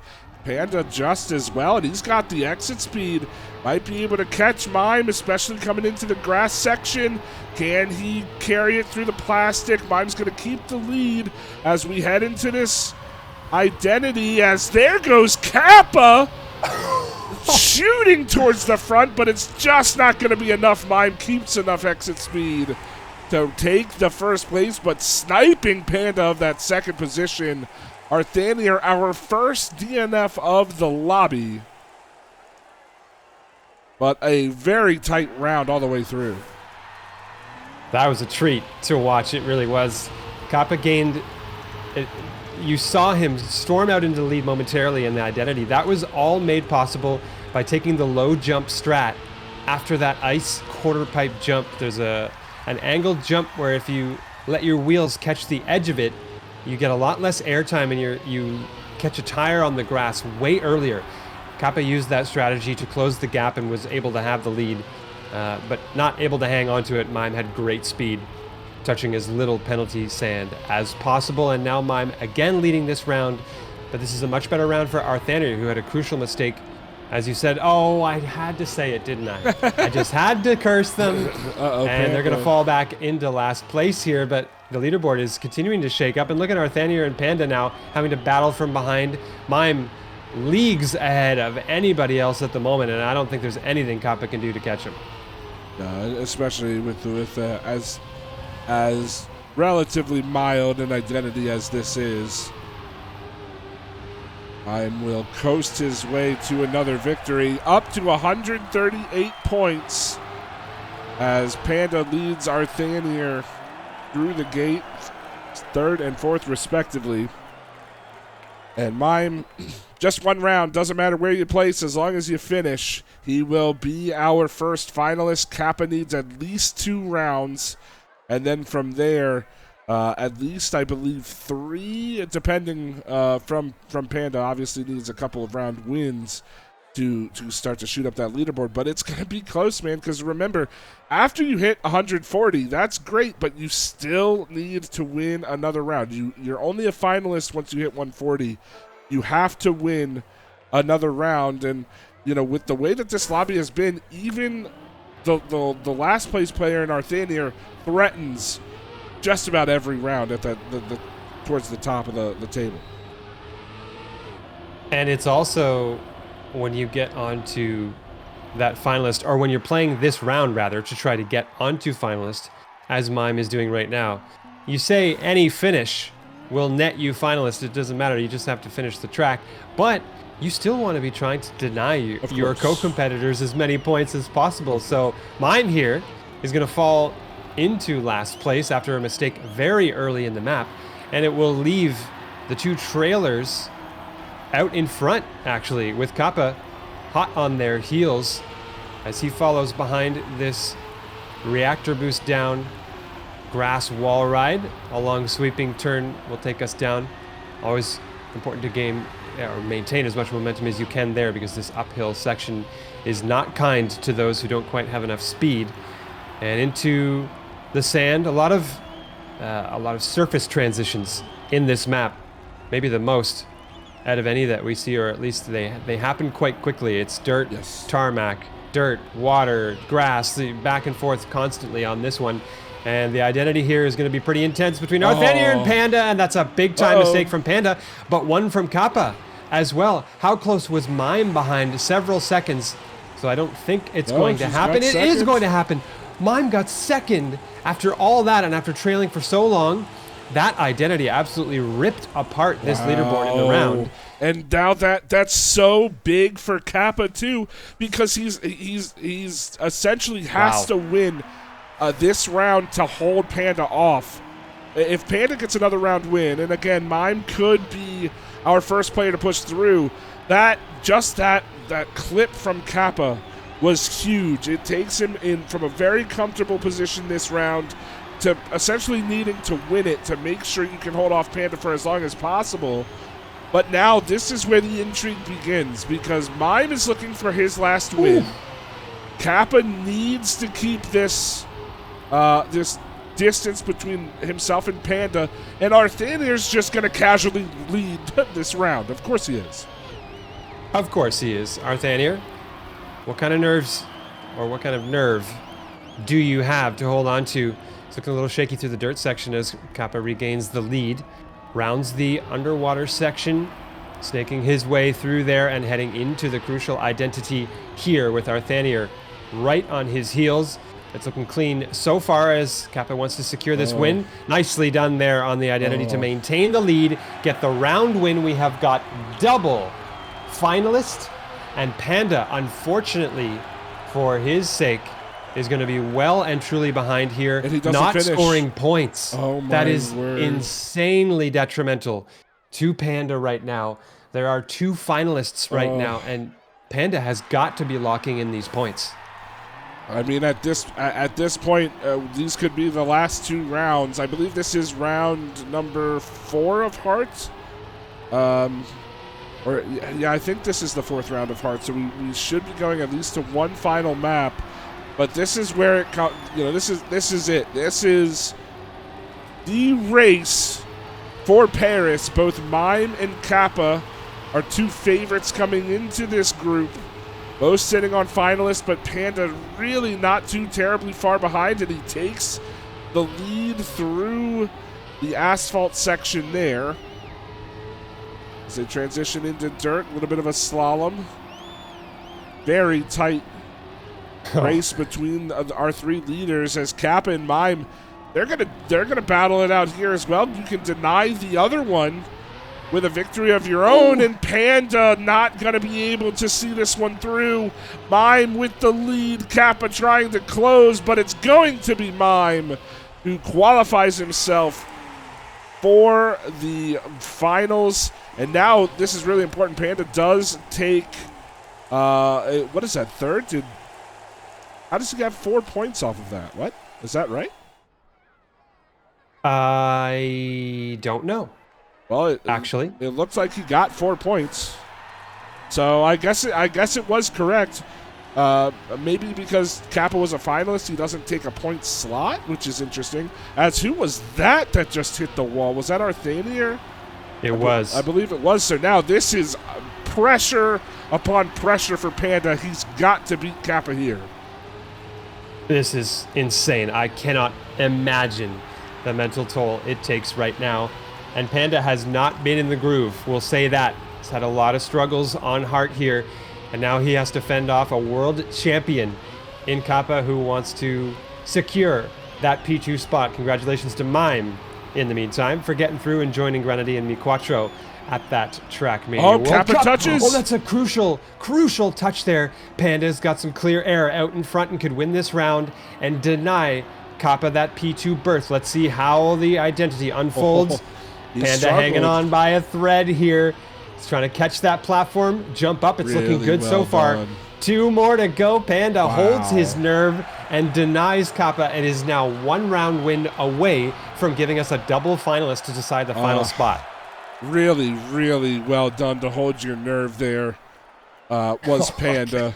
We're still looking for our first French qualifier from our group stage here, by the way, as the last 2 in our group number 1 in Supercar Loof and Link came up just a bit short, and now Panda looking to be the first Frenchman through, at least on the day. Obviously, there are a couple of French players already qualified for the World Cup who didn't have to compete here, but this is insane. 1 more win, and again, Kappa has to win a round. He can't settle for any other position.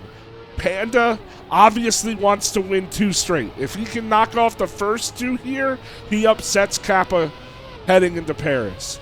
This is going to be insane. And the fact that we are on poolside, which we saw earlier on, let's not forget this, Thunder, the entire lobby struggled with the identity in the first couple of rounds on poolside earlier on. Yeah, you're not going to see any arms flying up in early celebrations before that identity, put it that way, because no lead is safe heading to the poolside. The namesake of this map. Let's get underway here in round 1. Kappa, that finalist, looking for P2 in the lobby overall, looking for nothing but 1 as far as individual rounds are concerned, and being challenged yet again by Panda here, taking a very strong line through that dirt section though. And he's going to grab the lead going into that sweeping wide grass turn. A transition, multiple now from asphalt over to dirt. Arthanier on the regain train a little bit here, trying to close the gap, but Kappa still holds on to this lead. But this is it right here. Kappa goes for the grip strat. Not entirely dissimilar from Mime's technique on this map as well, and it's going to net him a good boost in time here. And it comes down to this. Right here, can Kappa hold his nerve on the identity and book his ticket to the World Panda Cup? sliding. Oh, Final Panda turn. touches. This is it. That's it. Kappa has done it. Challenged very narrowly by Panda, who tried to close down that gap. But it is those world championship caliber guts in Kappa that gets him the spot and moves him onward.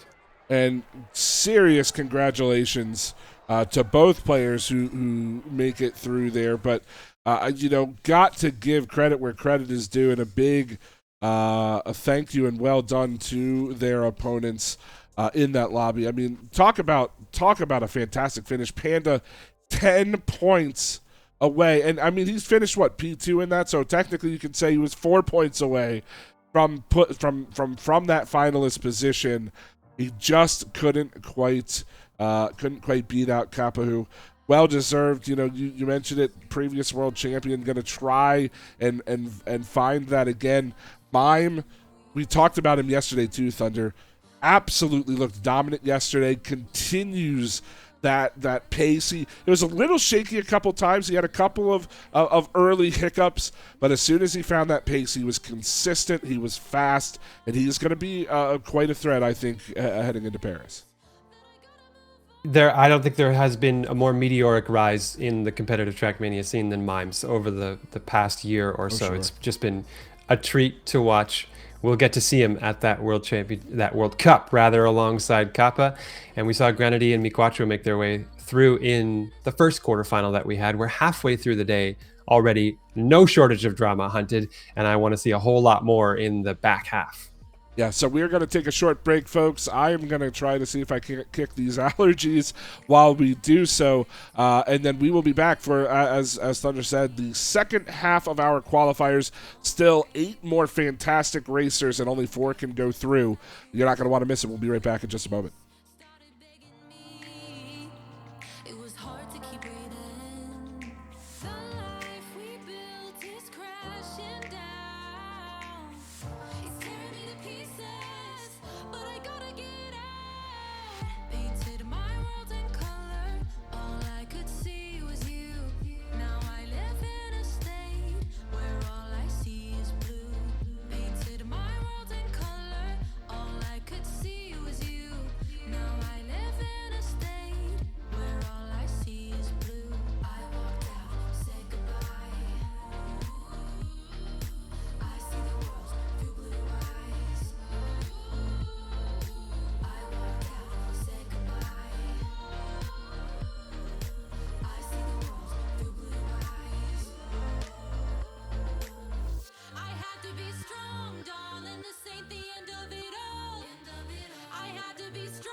Smarty baby. Yeah. Conversations with myself on the daily, just trying to make this happen. Banting, rapping, they would hate me. Lately I've been numb like antiseptics. You throw a stone and hide your hand. This shit is so pathetic. I love this shit, but sometimes I hate what comes with it. Another critic trying to tell me shit as if they know me. The pressure starts to build, but then I act like that's below me. Sometimes when I be spitting, I just really need a vent. Need to get this off my chest, lift the weight so I can elevate. 11 days straight up in the lab, I'm like a scientist. On my decks is laboratory shit. if they know what time it is. But lately I've been distant, ducking calls from my family. Depressing, yes, I know sometimes it's hard to understand me. And see my pops in almost half a decade, miss my granny. Anxious and I'm tired, give a fuck about a Grammy. Second guessing everything I did, this shit was lonely. Yeah. No regrets, but I'm not trying to make no bad decisions. Used to be so broke, I had no pots to piss in. Now I'm on a mission, 2020 vision. Running with the torch, rapping, I don't got no gimmicks. Yeah.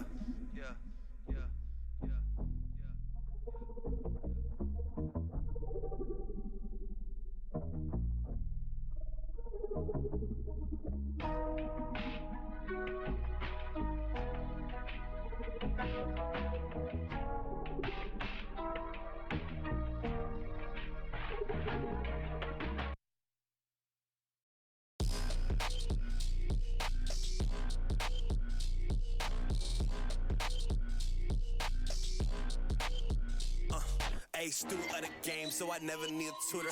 My chick bad, looking like Mila Kunis. Bottom of the ninth, feel like Nike, I just do it. Smoking on the gas, take a trip right out to Houston. Got him seeing double like my last name Uzumaki. No cold feet, flow harder than some Takis. I'm a white boy, but I never played hockey. I ain't trying to fuck these bitches, toppers trying to top me. Life is like a teacher, I know that bitch gon' test me. When it's late night, yeah, the shawty is my bestie. Bitch, I'm paranoid, smoking perp, not Reggie. Put the city on my back, and I hold that shit steady. Made to the shit, and I never need a prenup. Bitches can't see me like I'm seeing John Cena. Ghostface came in with the pack, I need a re-up. Got more cheese than your local pizzeria. It's that white boy summer, turn a student to a stoner. Fuck the incels, bitch, I play my cards like poker. Got the blueprint, strategize like Hova. In a fast whip, smoke gas like Doja. Hey, the roof's gone, looking like a T-Rex. Bit it, I don't need no critics, everybody trying to fit in. Bring the big blunt, smoke an ounce of one sitting. If I gotta go down, I'ma go down kicking. Down to a buck, and I still don't change. Got a bad bitch, and she go both ways. Bitches bite styles like they King Shark A's. Better get up on my way, everybody on my way. Yeah, student of the game, so I never need a tutor. My chick bad, looking like Mila Kunis. Bottom of the ninth, feel like Nike, I just do it. Smoking on the gas, take a trip right out to Houston. Got him seeing double like my last name Uzumaki. No cold feet, flow harder than some Takis. I'm a white boy, but I never played hockey. I ain't trying to fuck these bitches, toppers trying to top me.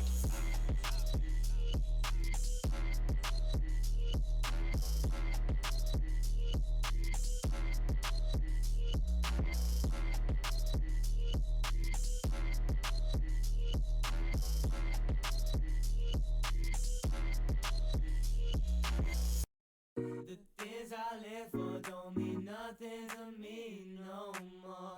I've been wanting something new to knock on my door. There's gotta be more than this that life got for me in store. The things I live for, it ain't mean shit to me, no. Cause someone say me, I've been stuck in this life. And it the same since I was 18, wanna change it tonight. My mental dancing on the edge of a very sharp knife. They see life everywhere, just not in my eyes. And I've been looking at my text, trying to figure out what's next. Say, remember the best nights, every night I just forget it. Sometimes it's all doom and gloom. When I say that I'm grinding, I'm really sitting in my room. Days Hello, ladies and gentlemen. Welcome on back to more World Cup qualifiers here. Thank you all so very much for joining us, especially on my personal Twitch channel here. It's been a blast to cover all the Trackmania we've had over the last couple of days. Hunted and Thunder here with me as well. And Thunder, we knew that lobby was going to be close, and we knew it was going to be fun, but I don't think we knew it was going to be that close. No, I don't. I doubt anybody out there knew it was going to be so insane, especially the first half, where we saw the lead and positions traded on that leaderboard literally every single round. It just kept happening where someone else grabbed the lead, somebody else won a round. It was so difficult to call until things, as I had pointed to, they started to break themselves apart around bolt holes when we saw the mistakes happen in those rounds. Kappa grab a few wins, and that started to be the separation between P2 and P3. And in this lobby, again, I'm feeling like this is going to be a difficult one to predict on where this is going to go. Well, let's get into round one. Yeah, round one underway. Quicksand.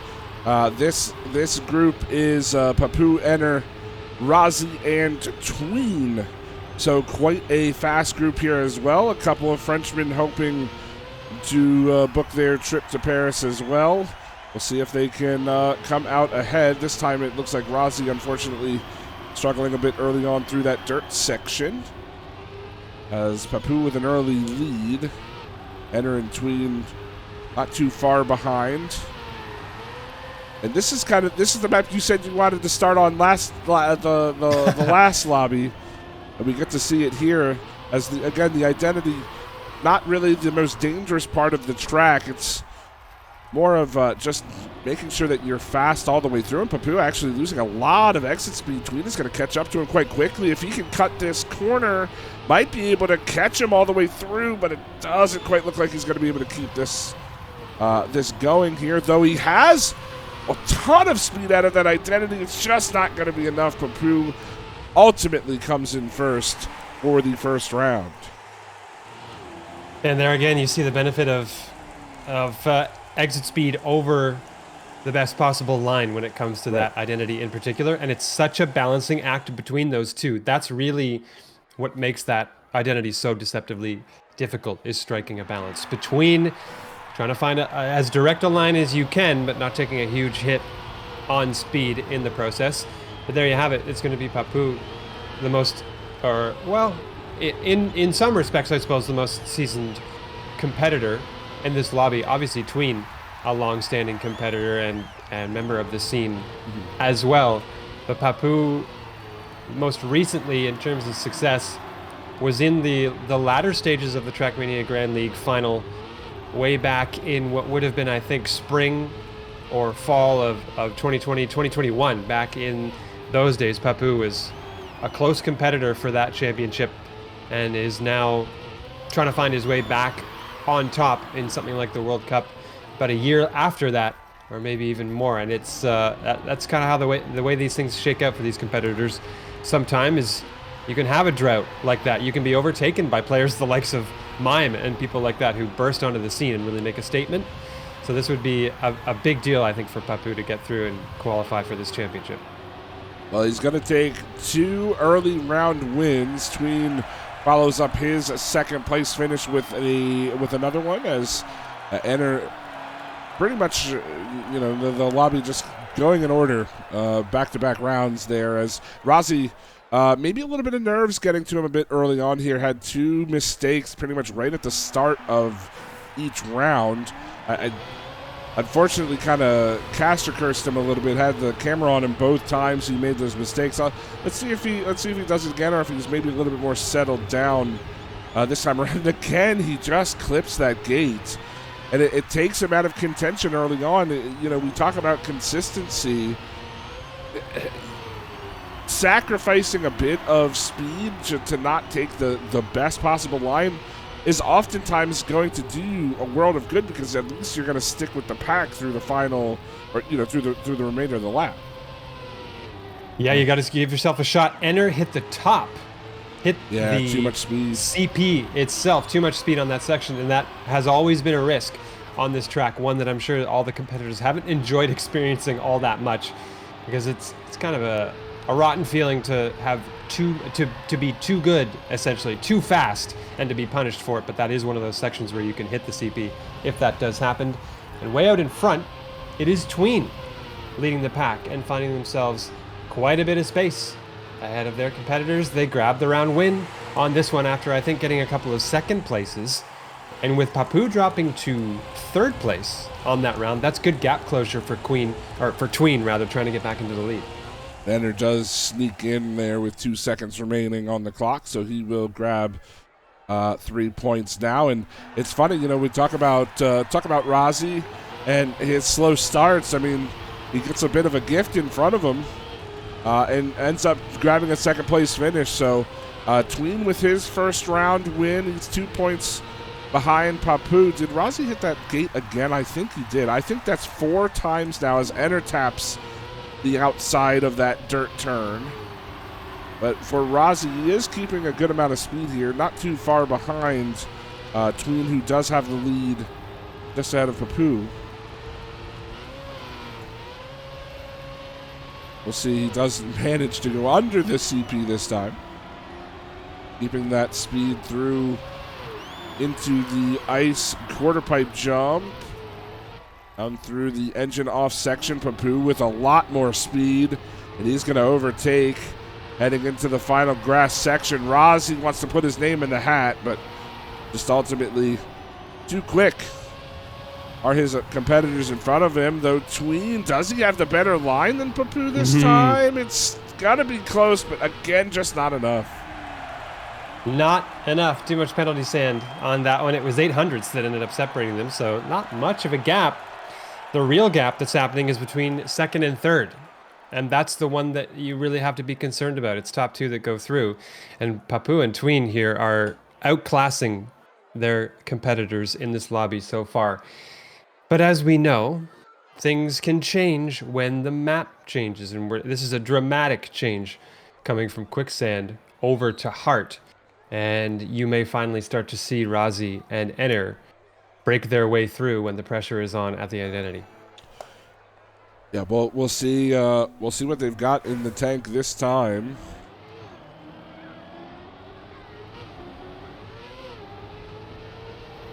As Papu, Tween, Rozzy, and Enner, quite the group. I mean, really, you look at each group, and you know, we talked about Group 2 being really close, and Panda proving that, you know, coming up just shy, and Group number 4. I think this group to me was the most, is the wild card for me. I don't know how this is going to shake out. You know, you have your obvious favorites, but some of the players we watched yesterday, like Rozzy, for instance, really had some great moments where he really showed just how consistent and how quick he can be. Obviously struggling a little bit earlier on in Quicksand, maybe trying to settle those nerves right now, but at least to me, I don't know if you agree with me or not, but this was kind of my question mark group of, you know, who's going to really show out and make it out.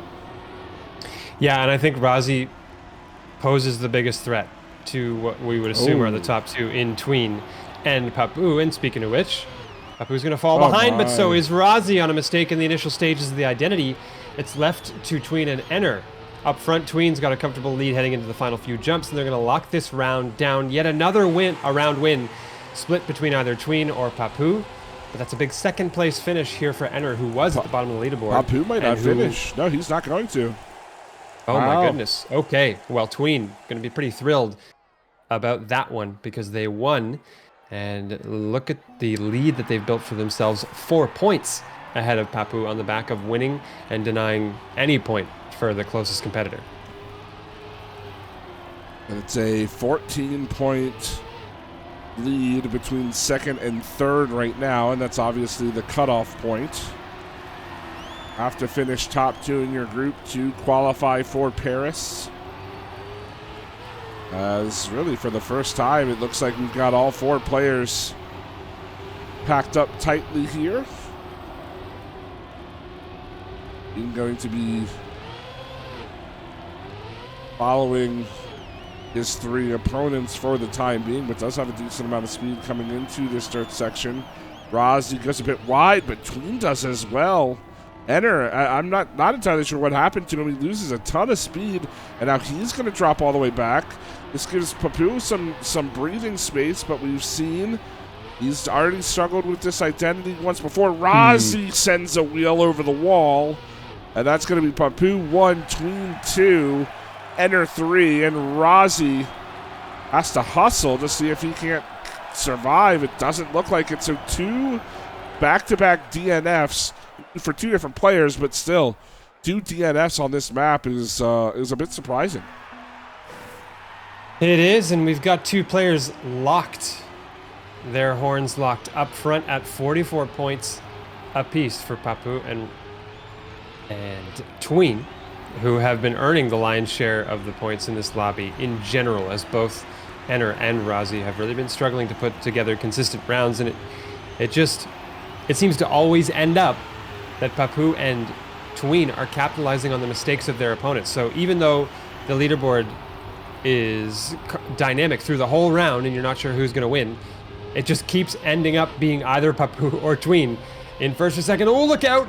Papu somehow found his way through there. I just happened to be on his perspective as he narrowly missed both the CP and the wall after it to stay in second place. But look at Enner in the mix, I think, as well here, trying to challenge those two front runners and deny them a few points here, which neither he nor Razi have been able to do. I think that's going to be the case again here. It's a bitter rivalry between Papu and Tween, but Tween makes the mistake and Papu capitalizes, and finally, one of either Enner or Razi break through and get at least a second place for themselves, and Tween is going to fall all the way to the back. Yeah, and he's should be able to finish. Does look like he will be able to, just sneaking in there with a couple seconds remaining. So, again, the way that this cup mode works, man, you're battling for first, battling hard. One mistake can send you from 10 points down to 3 in an instant, as we just saw there. And, maybe you wonder, is it worth trying to full send and stealing away around from your opponent and grabbing those full 10 points while running the risk of potentially not even finishing? Or do you kind of just, try to play consistent? You take that second place finish while you can, while you still can. And, it's just a decision each of these racers are going to have to make throughout the day, It is, and that's the contrast between this and rounds mode, where you're fishing for outright round wins to earn points. And I think we've got a pile up at that dirt banked section that has left Enner quite considerably out in front, although at the last CP it looks like the separation was about 4/10 from Papu behind them. And we'll see if Enner can drive consistently across the latter stages of this identity, as they can. A round win there. Second place still for Papu, who will extend his lead over Tween in second place. Wow. And what has happened here? No, it's just a DNF for Tween. He couldn't find the speed to survive through the identity, and now slipping back. And again, we say the cutoff line is second place. The point difference between second and third is only 7 now, whereas before it was in the 20s. Wow. Okay, Hart throwing a wrench in the works, it would seem, and that's kind of what I called to when we transitioned from Quicksand to Hart. I was thinking things might be changing on this map with how dynamic it can be. Slalom a little bit less that way, but it still can be, because that ice finish, the hairpin turn on the uphill, takes a solid amount of execution and a good line to get through without bonking any number of the poles and obstacles that stand in your way here. So let's get underway on slalom now. And now that I think of it, slalom was part of the map pool when Papu was challenging for the Trackmania Grand League title. That was part of that season. If I remember correctly, was fall of 2020 or spring of 2021, one of those two. And so this is a map that at the highest competitive level, well, you would hope Papu doesn't have bad memories of this map, put it that way. Hopefully this isn't bringing up some painful recollections of how that season went, but instead you hope the competitive experience is going to vault him back into a solid position and get him an even bigger lead. It's already 13 points as it stands right now, but it could be even more by the end of this. Papu with quite a large gap, as Enner just touching that penalty sand, I believe that was banking around that corner. So Tween now the only player really to challenge Papu. Enner with a very, very nice ace turnaround right there. He will take his second position back, beating Tween to the finish line that time. So Tween showing a little bit of vulnerability on the ice right now. Razi will cross the finish line with plenty of time, but Papu continues to extend his lead up to 70 points now, halfway to that 140 mark. But the gap continues to close as Enner continues to beat out Tween in a couple of these rounds. And I'm getting mighty concerned for Razi's performance in this lobby. Overall, I expected him to be the one challenging to shake up the leaderboard and sneak his way into P2. And instead, he's very considerably in last place at the moment at a meager 31 points. That's pretty worrisome. So is that mistake, though, from Papu, which is going to open the door potentially for a round win from one of the other three players who are trailing behind him. Right now, Enner, Razi, and Tween all battling for position at the front of the pack here in this round. And it's going to come down to one of these three. It's Enner in third. Razi overtakes to move into the lead on this one, but there's some good exit speed from Enner, who's going to challenge them heading into what will be the final section of the map. And here we go to the identity now. I think there may have been a mistake in the background, but here's the fight between Enner and Razi up front. Both getting good speed and mitigating the length of that turn. And Enner is going to storm away to the lead and steal that round away from Razi. And in the process, as Tween finishes dead last, is going to overtake for second place. By 2 points, and now the gap is closing on Papu as well, as Razi, I mean, he's back in the conversation too. 37 points, 54 for Tween, and it's not like, it's not like it's a race to 60 points, where, just need a couple of round wins. We go all the way to 140, and it's tough right now for Tween, though he does take a pretty early lead and it does have a lot of speed coming out of that grass section. But yeah, I mean, it looked like we were going to have maybe a bit of a runaway lobby between Papu and Tween, and then all of a sudden, a couple of tough runs here on slalom.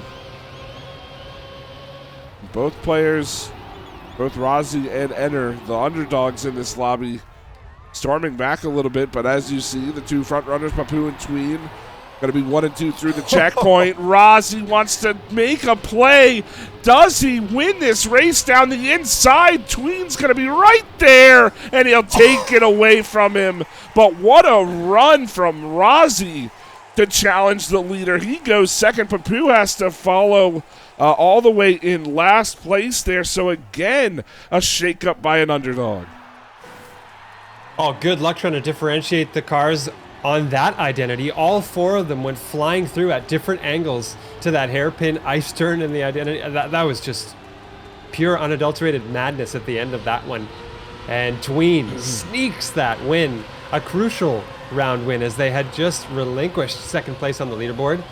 And Tween is now back into second place behind Papu at 77. Tween has 64 and is 4 points ahead of Enner.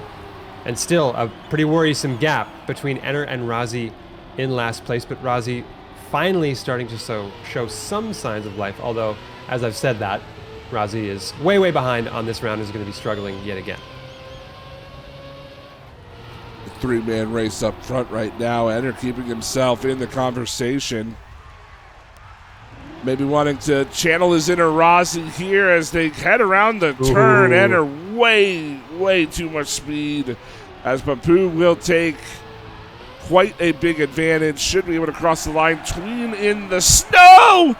Oh, he just crossed the line before Enner could snipe away second. Wow. That was confusing to watch, and it was insane. I was on Tween's perspective at the time when whoever that was, Enner, came flying by at Mach, you name it, to almost snipe that. It ended up being 100th of a second that separated them between second and third place. On that one, well, no shortage of drama on slalom, to put it mildly, as we move on to the next map, poolside. And it's just going to be from one dramatic thing to the next, because we know poolside's pedigree today for producing excitement so far has, I think, been second to none. Oh, absolutely. Yeah, poolside, honestly, every map has had its fair share of drama just through the first couple of groups. But this group in particular is very interesting to me. I mean, the fact that Tween and Enner are separated by as little as 8 points, and Papu not terribly far ahead. He's got a 17-point lead, certainly sitting a little more comfortable than Tween is at the current moment, but it's not like he's unapproachable by any of the players in the lobby right now. Well, maybe except for Razi, who again makes a critical mistake. There's some ingredient here that's just not working for Razi compared to the consistency that we're used to seeing out of that player, and it's unfortunate to see it unfold that way. Can't rule him out entirely just yet, but at the very least, we might have to for this poolside round, as it's Tween leading Papu by a narrow margin as we head into the crucial grip/slide section, depending on how you play it. That was very wide for Tween, who's going to give up the lead here to Papu going into the main identity section. You'll see players catch a little bit of a slide onto the plastic, dip in, manage their speed going into the second one, and then it's just holding on to grip again for the third, going a little bit wider. Papu's going to hold on to that lead, and it's back to our, what you could call traditional 1-2 that we saw in the earlier stages of this quarterfinal, as Papu and Tween get the 10-6 combo up front. And Razi trailing again, does grab the 3 points. Again, every point super important in cup mode that we are running through right now. But Papu, 1 round finish away from being the first player into the triple digits here. If you're just joining, again, we race to 140. And then you will have to win a round to punch your ticket. Closest player certainly is Papu, as Razi again having trouble coming out of that water into the dirt. As Tween leads Enner through the second dirt section, cutting that checkpoint. Papu gaining and overtaking Enner this time. Tween gonna have that low inside line. Enner will follow suit, but Papu with a lot more exit speed. Let's see how he decides to play this. Does take that sharper line, allows him to hit the apex a little bit earlier with all that grip, as now it's going to be Tween still leading into the identity. Can he hang on? Papu hot on his tail, but he is going to lose a little of the speed. Enner now wanting to challenge for the front position, but Tween, calm, cool, and collected, will cross the line in first place. Enner will take second. Barely fending off Papu in third by 0.04. And Razi getting, I think they're going to be seeing +3 in their nightmares tonight if they don't stop coming in last place in this lobby. And they really got to start doing that pretty soon, because the gap is getting close to unmanageable at this point. You just can't be this far behind when players are starting to get into that triple-digit territory, like Papu is now at 101. Tween behind them at 86, and Enner at 74. So the fight there for P2, or what will eventually be P2, still pretty hot here, as Enner has consistently stayed in the mix, had a lot of good rounds, and just thankfully not a lot of write-off rounds the way things have gone for Razi on the other hand, but not this time, as this is the first in a long time, I'm going to curse this, of course, that we've seen Razi fully in the mix and able to challenge for potentially a round win or a better than 4th finish at the very least. Oh, I think he just taps that wall, unfortunately. I cursed it. Yeah, just a little bit too much slide off those wet tires. Couldn't get the grip he was looking for.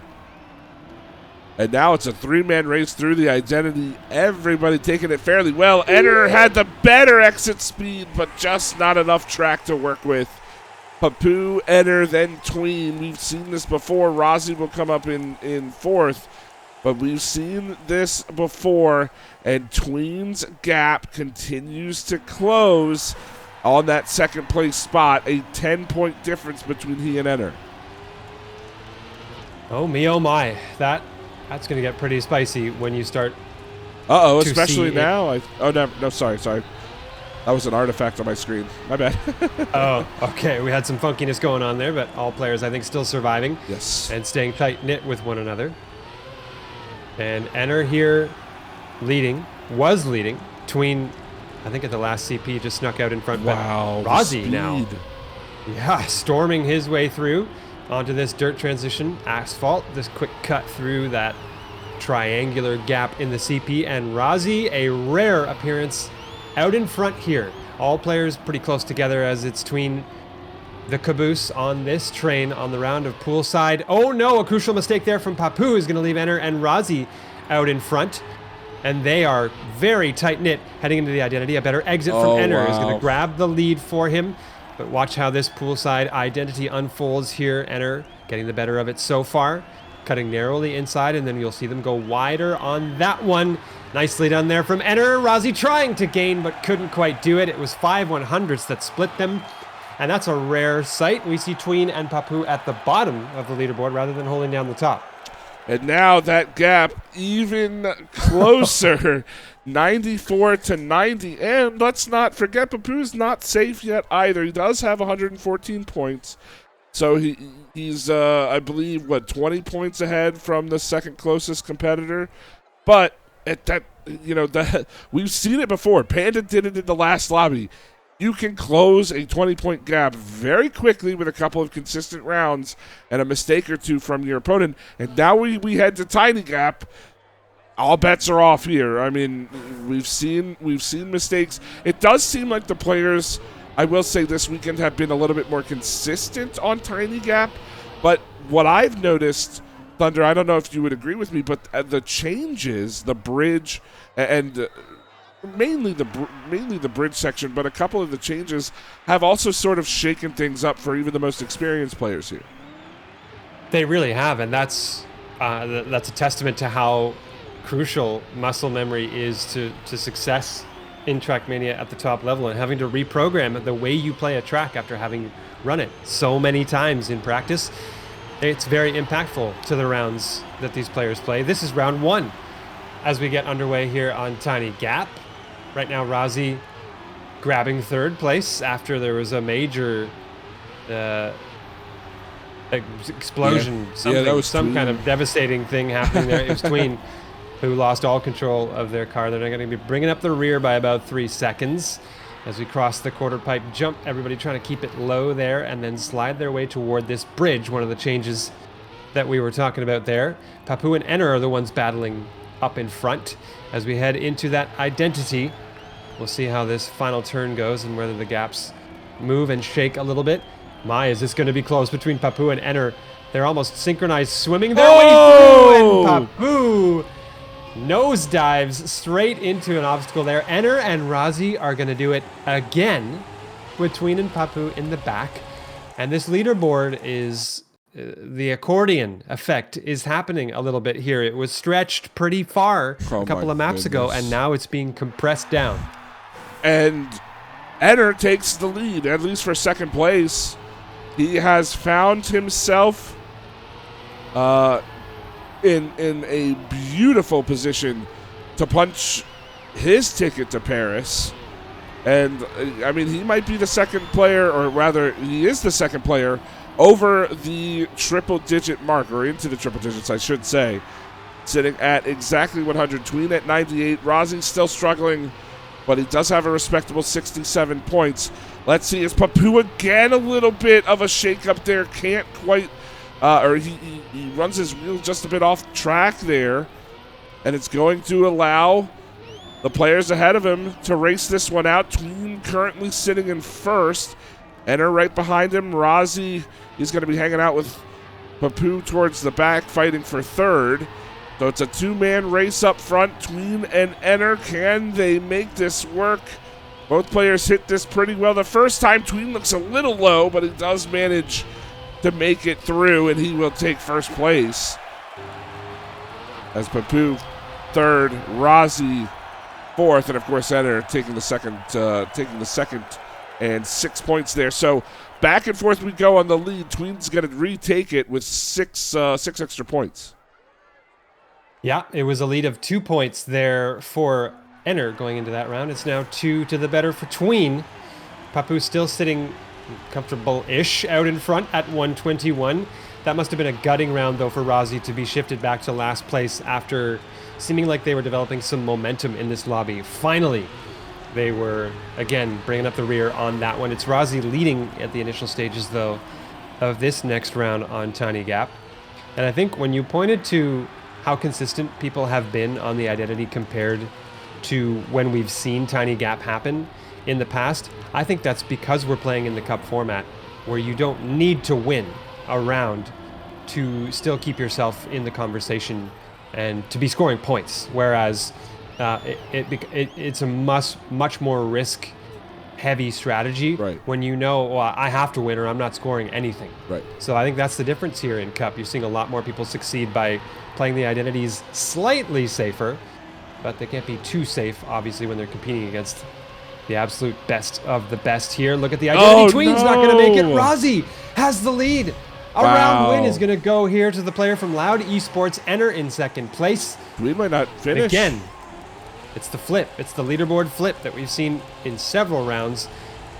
Yeah, I think he'll get there. Barely will Tween get there to score those 3 points, but that was mighty close. Wow. Very, very important round as Papu sitting atop the leaderboard, 125 points. Enter with a 1-point lead over Tween, and now Razi enters the conversation yet again with that 10-point swing as he's got 80 trying to creep his way up the leaderboard before things get out of hand here. But tiny gap, we expected drama. Drama is what we've gotten up to this point. This is going to be a super close finish. And nobody is safe until you pass that finalist test. As this will be Razi to lead, Tween behind. Papu and Enter not too far themselves. Tween looking to overtake Razi, but Razi continues to push forward through the water section, keeping his speed quite well. Down through the gate into the identity. He's got the speed advantage over Tween. He's just got to land it, but Tween, the better of the two landings. Razi will take second, Papu third, and Enter going to bring up the rear with a fourth place finish. Wow, Hunted. The leaderboard changed again. Tween comes back, claps back at Enter, and is going to jump ahead by a pretty hefty 6 points there after you saw, like you said, it was a first to last separation, I think, there between Tween and Enter on that round, as Razi and Papu were in the middle. And you were right about Razi stealthily, sneakily working his way into the mix more and more in this conversation. And we always belabor the point of the real standings shakeup that happens when you remove one player from the conversation after they've qualified, and round wins start being shared a little bit more. There are more points being thrown around because the minimum you can get with a finish is 4, and you're going to see a whole lot of finishes here because now we're on Quicksand with Papu having the potential to go on, not only to go on to finalists, but Papu could book his ticket to Stade France right here, right now on Quicksand. All of the top 3 could do that, which is crazy. All of the top 3 have the potential to go finalist and through on this map, and Quicksand has been, as you mentioned earlier, the highest percentage of points given out to the players throughout the competition, almost certainly. And these players all showing their speed on this track earlier on. This is the second time we're seeing it here in this lobby, so we've come full circle now. Tween with a big lead, and he just able to go able to make it underneath that CP bar. But the whole pack looking to catch up collectively here. Razi with a big turn and a big run out of the quarter pipe. Will he be able to track down Tween? Papu, not the greatest of jumps there, but he does have decent exit speed. But I just don't think it's going to be enough to catch the two front runners. Tween trying to hold off Razi, but Razi takes the lead. Papu there as well. And Tween goes from first to third in the identity. Razi takes the win. Papu goes 2. That has to be the best, the tightest round that we've seen in this quarterfinal so far. That just insane at the finish there. But I mean, that's a testament to the quality of the quarterfinal. Is I can't tell whether it's the best one or not. We've seen so many great finishes here and so many dynamic changes in the leaderboard. Speaking of which, Razi's about to break. Oh, let me finish the sentence, Razi. Come on. He bumps the wall there. He's about to break into the 100-point total. But maybe not anymore because he made a huge mistake early in the round, and he'll be at the absolutely excruciating total of 99, just barely not into triple digits if he scores 3 on this round. Up front, though, the conversation right now is between the two compatriots of Enner and Papu, who are fighting up in front. And remember, Papu, with a win or second place here, is going to put himself on finalists. So just being in the top 2 right now in this conversation is all that he needs, really, to get the job done. And Papu is going to lead into the identity. Going to have a pretty strong line there. Oh, catches some penalties in on the outside. We'll see whether there's any player that can catch him behind. Not quite, as Enner, try as they might, got within 6 100ths, but Papu is going to go onto finalist and also deny a round win for Enner there, which I think is pretty crucial as well to increasing he just his chances. Just sneaking in there was Rozzy with the final second, but there you have it. First finalist in Papu, Tween 129, Enner 124. Rozzy sitting on 99 points as well. By far the closest overall group we've seen up to this point. Panda giving a marvelous effort in our last group, hitting, I believe, 136 points before things were all said and done. But now it looks to be a race between Papu and Tween up front. And I'm sure Tween would love to delay his French rival from taking P1 here if he can. But Papu with a considerable lead. We'll see if he can hang on to it through the ice to grass transition. Well done through that jump, and he should have plenty of speed. Assuming he doesn't run into anything here, he can take a pretty safe line. That's exactly what he's going to do. This should be the last win needed for Papu. Tween trying to track him down, trying to find the perfect line. It's not going to happen, but he will take a second place finish and move up to 135, which puts him right in the wheelhouse. It does indeed. Enner, that was a very impactful round as far as the fight for second place and the last qualification spot goes. Look at that gap now, 8 points between Tween and Enner. Tween with a finish of either first or second will now go on to finalist here on Quicksand, and Rozzy looking to play spoiler to the whole party that's happening up front by trying to get some round wins for himself. Now clear of 100 points at 103. And we'll see just how things unfold here on this round of Quicksand. The best time we've seen in this lobby, a 108.274 by Papu, who has now, and congratulations to you, Papu, booked his ticket to the Trackmania World Cup.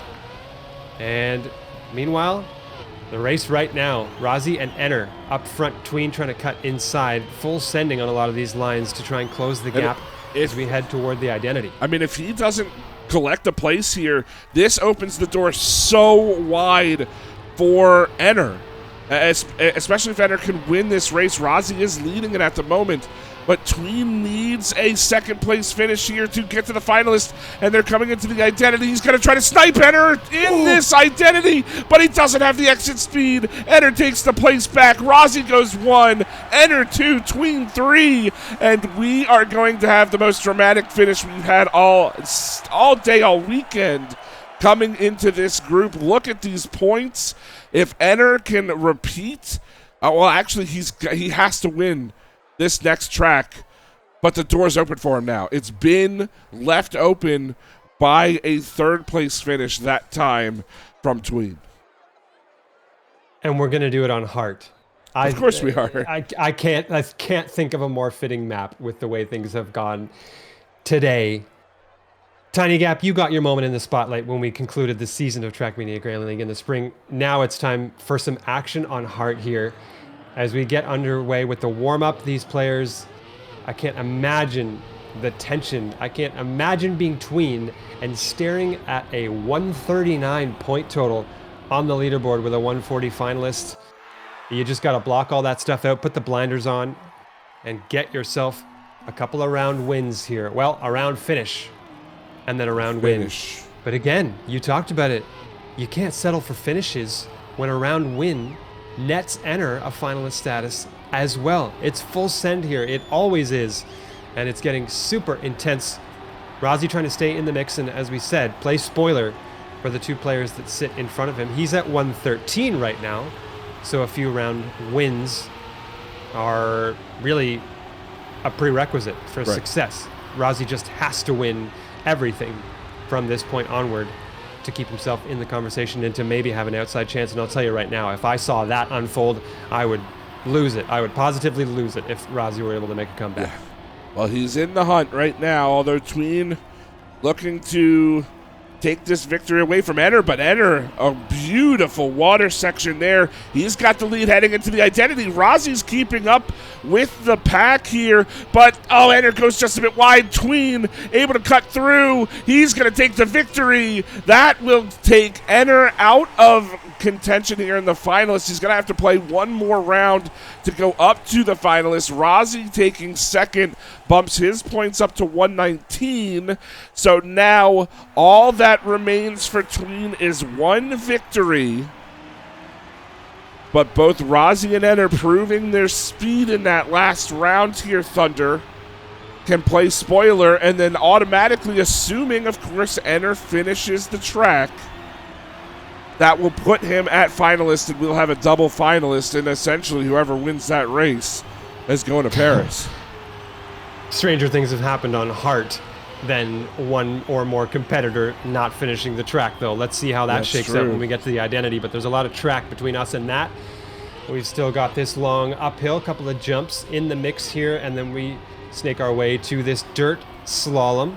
Important to maintain as much speed as possible and keep it super close to that outside wall, as do all three of these competitors. Rozzy loses traction. It's down to a two-horse race in front as the lead constantly shifts between Enner and Tween. Tween is out alone with a mistake from Enner. They just have to finish consistently, strongly. Surely they see the gap open up, and Tween is going to lock down that second position, the sixth player through our open format to qualify for the World Cup, and a gutting end for Enner. And Rozzy quite a ways behind, as Enner, with that point total, was technically on finalist, but too little too late. A heartbreaker indeed, and Heart claims another heart. I mean, it's just how it's been, man. It's how it's been in the grand finals, and or not the grand finals, but the qualification finals. Heart has been so deadly towards that finish, and Enner gave it all he could. And as you said, he has literally been the closest third place finisher, technically going on that finalist. But I mean, even before that, 137 points, nearly making it to the finalist position. But again, the two who we expected to make it out of the group do, but it's by the thinnest of margin. However, that's all it takes in Trackmania. Those two are going to Paris, and unfortunately for Enner, he's going to be watching from home. And listen to this. We've got one more quarterfinal for you, and it's between Binks, Otak, Solja, and Evan. Yeah. My goodness, could that produce some drama? What a fitting end to what has already been an insane day of excitement. And you want to talk about meteoric rises in the Trackmania scene. We pointed to Mime earlier. Solja very much also in that conversation for someone who has shown massive improvement through the last few competitive seasons. And if they find a berth into the World Cup here, that could just be a huge continuance of that trajectory. Oh, absolutely. You're definitely not going to want to miss group at number 4. I have a feeling we are saving the best group for last, so make sure you tune in here in just a couple of minutes. We don't have an exact time of when they're going to start, but if following the trend today, we should only be away for about 5 minutes or so before we are back. So keep it right here. We'll be back in just a couple of moments to bring you our last group of the day. Don't go anywhere.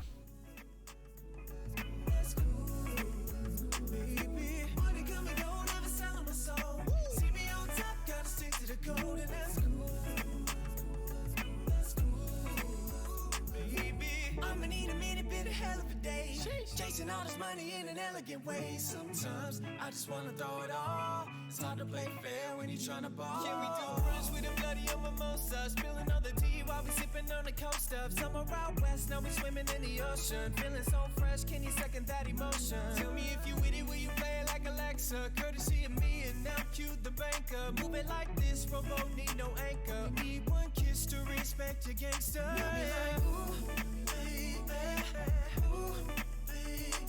I'm gone. I need someone to call. Can you hear me like, ooh, baby, I'm lost. Can you be the one to follow? Ooh, we so bad, you gon' probably get the cops called. Checking in your bag for the cash, got the hot sauce. Take the last dance, we can hit it like the Bob Ross. Planted in my mind where you guarding, I'm just trying to get my shot. Even if we don't last like it's old fashioned, at least we have fun in the past tense. Whiskey in my glass, pull me up in old fashioned. A cherry on top, yeah, the winner don't stop. Hey, we making new friends, but we keeping the old. No one feels silver, the rest of them gold, and that's cool. That's cool, baby. Money come and go, never selling my soul. See me on top, gotta stick to the gold, and that's cool. That's cool, baby. Baby.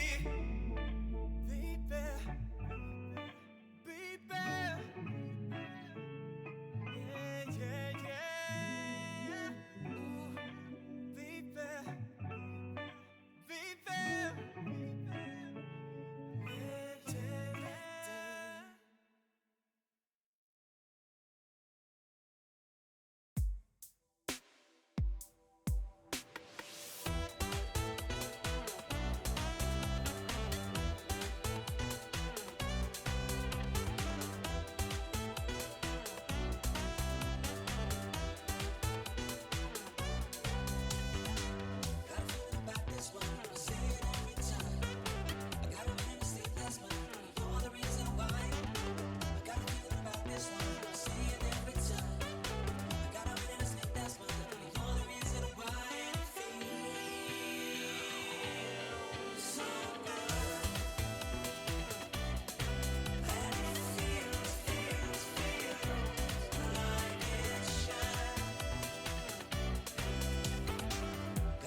child never dies. I'm just out of my prime. The years fly by. I think it's about time. Cause for 18 years I've been schooling all day, learning my lessons, throwing homework away. Now for 19 years I've been making new friends. Some of them last and some of them end. We're young, we're free. Summer's begun, so come run with me. Yeah, we're young and we're free. It's time to lead us down and go swim in the sea. 20-something just don't feel right. How the hell can we sleep at night? It's time to kiss our childhood goodbye. We're 20-something, so enjoy the ride. So let the night just take you where it pleases.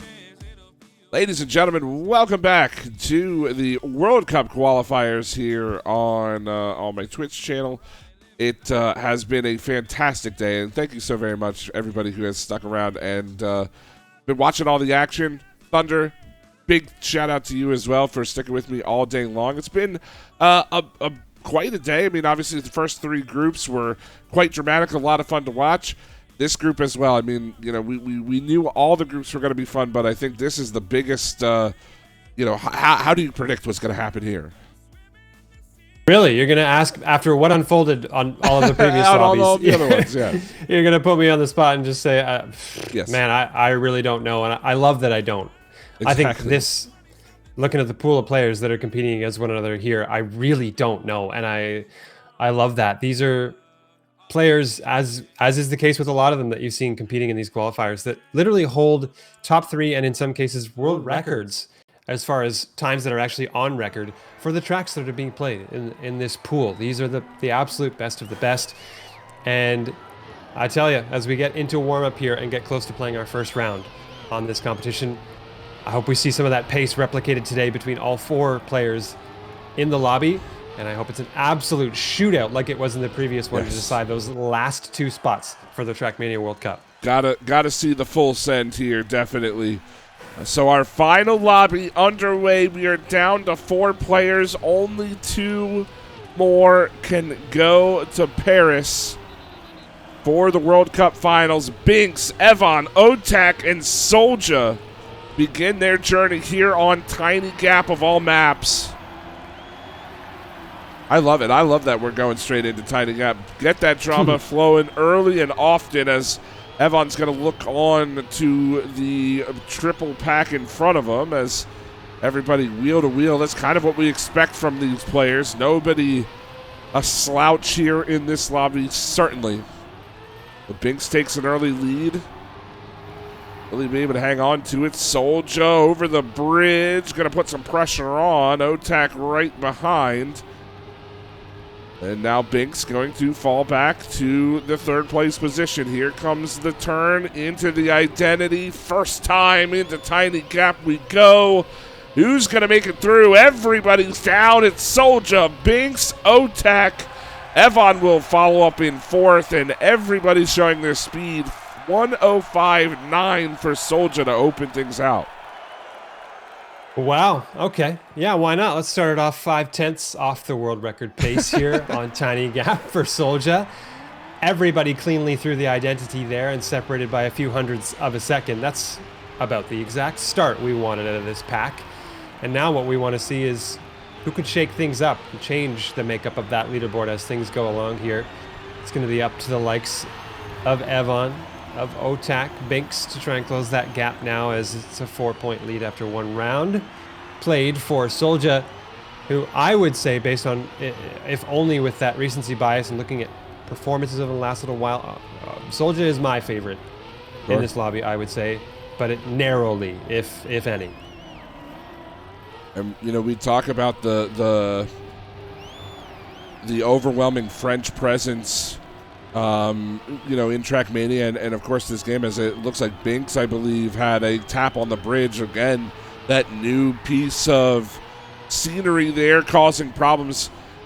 We'll see how we go. Otak and Solja neck and neck. We're on board with Otak as he's going to watch Solja race out to his 2nd win of the day. Evan, unfortunately, unable to make it through. He's going to go down the bottom path and will kick out just in time ahead of Binks. Smart play from Evon there to keep it on the track. No restarting, and he'll grab that extra point because of it. And it'll be a pretty important one, I would say, not only for mentality, but for closing down the gap between he and Binks, who is in third place ahead of him. And that's 20. Clean out in front, Soldier, as we've seen maybe all but one of the quarterfinals today start that way, where the top player gets 2 round wins right off the rip. And we'll see if Soldier can net himself a third heading into round 3 on tiny gap here. The best time so far, that 105.908 that I believe we saw in the opening round. And the world record set by the Frenchman Bren at 105.486. Supposedly that was about 5 days ago, Hunted, and I think people have been practicing these maps. Yeah. Hey, I'm just glad you didn't get confused between the 20 and the 10 again. Wow, we're gonna, we're gonna bring that up. Of course, we're gonna bring that up. Oh, Binks again struggles with the bridge, and we talked about, just those little tweaks to the scenery can make a huge difference in these maps. And I don't know, maybe just not practiced enough is Binks there on that bridge. He's gonna fall back. Otak, Evon screams by Soldier. Otak takes his first win. Evon will come up into second place, and Soldier has to settle for third. Binks just crossing the finish line in last there. So now the point total's getting condensed even further. Only a 4-point lead now for Soldier. Now we're talking. That's the shake-up round that we wanted to see, where we just throw the script out the window and see how these players are playing in the moment.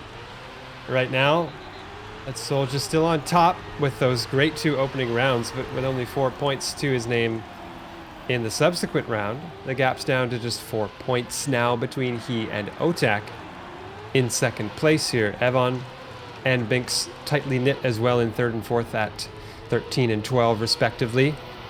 And let's kick off here with the second half of Tiny Gap in round number 4, I believe we're at. Now that's going to be short for Otak on the jump, and it'll leave Binks and Evon up in front there to battle it out on the bridge. Let's see how the fight unfolds between those two. Binks currently in the front, Evon a 10th behind as they get toward the final jump and turn before the identity.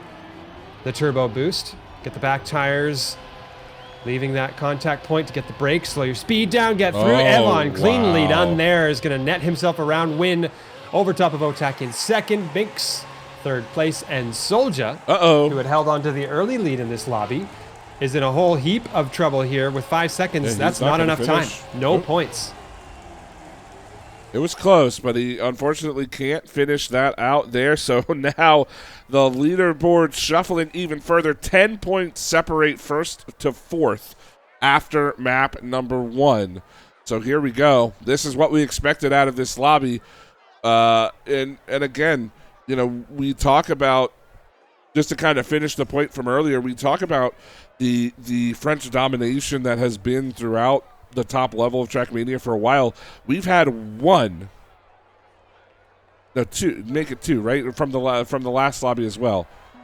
Has it been 2 Frenchmen or just 1 today? I think it's just been 1. I think Papu was our only one. Only one. We've had some very close calls. Panda comes to mind, of course. Enner as well. Very, very close, but coming up just a bit short.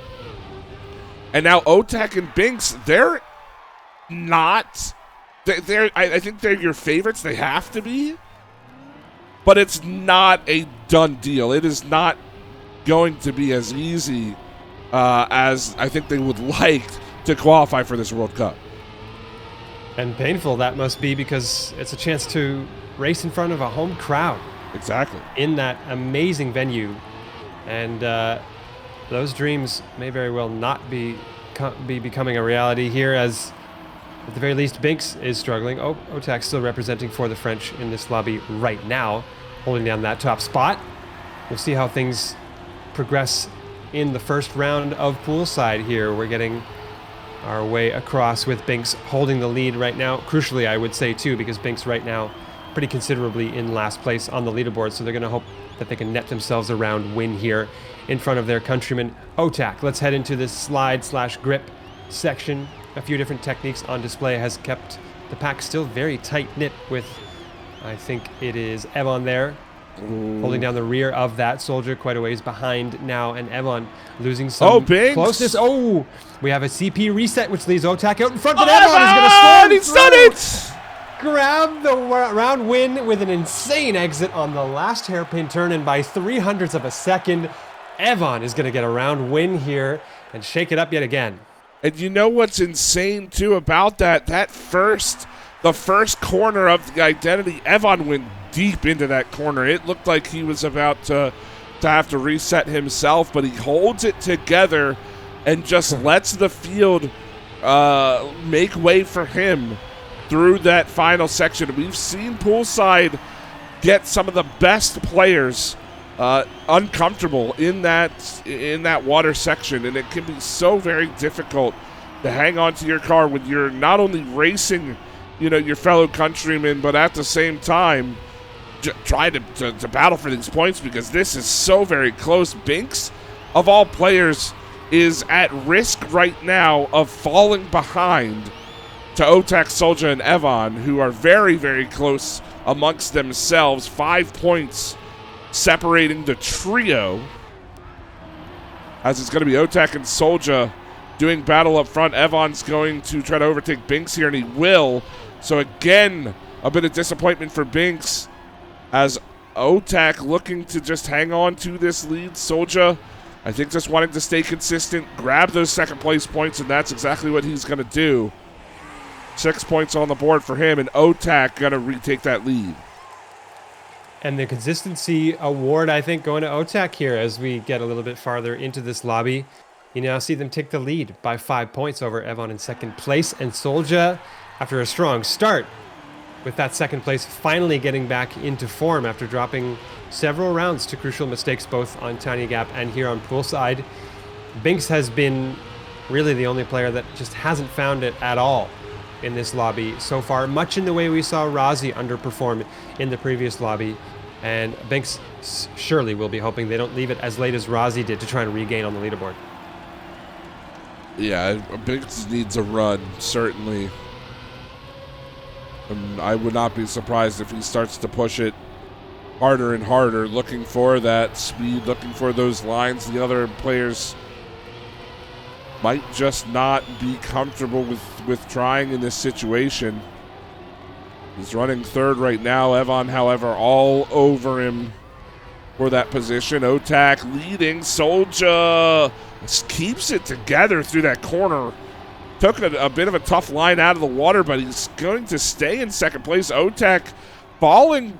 His lead is regressing, especially with that slide. Soldier's going to overtake after all that. Evan comes in third, as Binks again can't hang on through the identity. He'll have to settle for fourth once more. But Soldier, after the bobble out of the corner of the second water section, keeps it on the track, and that gives him the win. So get a load of this. From what I can tell, if the data is straight here, the top 5 on the leaderboard for Poolside, this map, in overall times, is Binks, Otak, Papu, Soldier, and Evan. All 4 of the players in this lobby are in the top 5 for this map in particular. But I'll tell you, for Binks, who is literally the world record holder for times on record, it's not panning out that way. And that's the difference between speed and consistency, right? It's exactly, yeah. We talk about it so much, and, maybe folks watching are tired of hearing the word consistency, but it's so important in a structure like this. It's different than hunting records. As Soldier, again, maybe that's just his line. He gets decent speed out of it, but it's such a sharp angle. You can see Evan already catching him as they go deep into the corner. Otak's going to lose this lead again. He's got to stay on it once more. Will bobble. Here comes Soldier. Evan will try, and he snipes second, but won't be able to grab first from Soldier. Otak again through the identity. Can't hang on. Oh my goodness, have these identities been radical on Poolside. That was quite the map. And it has really, really turned into a 3-player race that is very close between all 3 of those players. But if Binks you would falling say considerably Binks, behind. but if I asked you before this started, Binks is that 4th man out or the odd man out, you call me crazy, right? You might. You just might. That's the thing, though, is that we're thinning the field down to a ridiculous degree here. We want 8. That's it, out of however the innumerable number of players that are trying to battle their way through. And you're going to see some heads lopped off of this competition that you would expect to be favorites. That's just the way it's shaken out. And it's a testament as well to the newer generation of Trackmania players really cracking their way through and moving on from challengers straight up into actual Trackmania Grand League main event competitors, the likes of, I believe, both OTAC and Soldier did in promotion relegation tournaments in the past. And it's a changing of the guard where, yeah, suddenly the favorites aren't who you maybe assumed they would be in previous seasons. Right, certainly. And perhaps that is what we're witnessing right now. The leaderboard here certainly telling the story, as that's going to be OTAC out of the running for the top spot this time through our first go around of Heart. Binks going to challenge Soldier up front. Evan, as always, lurking not too far behind. He's about 2/10 off now, making up decent ground through the water section there. And here comes the identity, given so many players, so many issues today. Both Soldier and Binks through very, very well. Evan will follow, and Soldier stays out ahead. So it was 1, 2, 3 throughout pretty much the entirety of that second half of the map. OTAC will come through in 4th to grab his 3 points there, and now Soldier's lead starting to build a little bit. It is, and that's a big confidence round, I think, for Binks, who narrowly missed out on winning it outright at the identity there, battling with Soldier. After a string of really disappointing rounds on poolside, that could be hugely important here for Binks to try and slowly claw their way back on the leaderboard. We'll see how this next round, number 2 on Heart here, goes with Evan leading the early charge, if only by thousandths of a second here, separating him from Binks, OTAC, and even Soldier, who's only a 10th away as well. The pack moves downhill, trying to maintain their speed. A crucial mistake from Soldier is going to leave it up to just 3 players now, and it'll be Binks 3rd, OTAC behind Evan, who leads. Oh, and no! Evan does not lead anymore. They hit a slalom pole, and that's going to be their chances of winning this round, I think, pretty significantly dashed. Now it's a fight between Binks and OTAC, the fellow Frenchman up front. Oh, that's my not going to word. cut it for Binks. People are dropping like flies here, and OTAC in rarefied air, nobody around. They are going to fly their way through the finish. A big time 10 points, a best time for the lobby at 103.6, which is 4/10 off of the record, and a few people limping across the finish line after mistakes at various stages in that map. He's got to hustle. Ooh, he just sneaks it in there. Just gets there in time. But OTAC, yeah, the sole survivor there. And now that lead I was talking about is essentially gone. It's 2 points between OTAC and Soja for the lead. Evan not too far behind, though. 10 points separates him from OTAC. So, again, the cutoff point is 2nd. Doesn't matter if you get P1 or P2, as long as it's one of the 2. And for Evan, it's certainly not a time to panic. And Binks has had a decent run here in Heart. He's kept himself in the conversation, but we're going to have to see a couple of round wins strung together, in my opinion, if Binks really wants to knock on the door. Yeah, finishes behind that are not going to cut it to close this gap. It's going to get wider and wider if you can't lock in some really confident rounds here. Right now, Binks sits, I believe, in 3rd place. This is the tightest pack we may have seen all the way through Heart. As it's Soldier bringing up the rear after a mistake, we leave it to 3 up at the front. OTAC, Binks, Evan, all diving forward. It's Binks out in front. We talked about wanting a round win, and they're going to do exactly that ahead of Evan and OTAC. Those two only separated by 100th of a second. And Soldier will also cross the line, net themselves some points, but Binks does it. And hopefully that's the start of a few for them as they try to claw their way back from being 11 now, only 11 points down. Yeah, up to 20 points separates the field right now, which is a considerable improvement considering the really tough start Binks had. But let's talk about Otak for a second as we watch him trail the leader, actually take the lead here for just a brief moment. It's a tight pack on this lap to begin. But let's talk about Otak. He's led both in Heart and in our previous map, in poolside. He's led going into the identity, and 3 or 4 times now has wound up in third, and maybe once in second. After things are all said and done, it just seems like he's quick until you get to that clutch moment, and he just hasn't been able to clutch it out. We'll see if he can do it this time, sitting in first place. Oh, Soldier's going to fall. Evon's going to challenge Otak. And it looks like Otak will hang on this time, just to spite me a little bit. But he does get that first place finish, though, for Evon. A solid second place is going to pull him closer to Soldier. And pull very hard because Soldier back of the pack. Yes. Yet again here, Soldier only getting 3 points to their name. 79, 73, 67, and 54. Things staying pretty close here at the end of Heart as we move on to what will be our next mystery map. It's going to be Slalom here in the next phase of this competition. The oldest map in the pool, and one that has, well, I think it's stiff competition to try and beat the kind of drama we've seen on Heart and Poolside. Those two certainly have been the highlight maps of the day so far. But Slalom, we've seen some rounds sniped on the identity by a few people. I have no doubt we're going to see more of that when it comes time to get to the later rounds of Slalom here as well. And specific, I'm assuming you're talking obviously the ice section. Yeah, the ice. I feel like this map, it's the identity is the entire map. It feels like there are multiple slalom sections, right? But specifically that ice section at the end, into that penalty snow and everything like that, definitely where leads seem to change quite a bit. As let's take a look at what Binks has working here in his first round. He's going to be chasing down Evon, who sits in third, although Evon can't keep it on the track.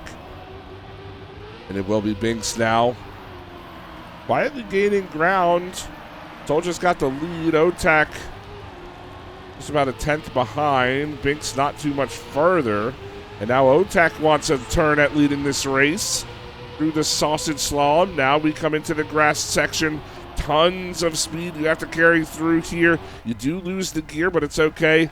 As we come down through the engine off section, here's the identity, and Binks, does he have the speed? Yes, sir. He absolutely does. He's going to overtake Otak in second. Soldier will have to settle for third, and Evon does finish rounding the group off in fourth place.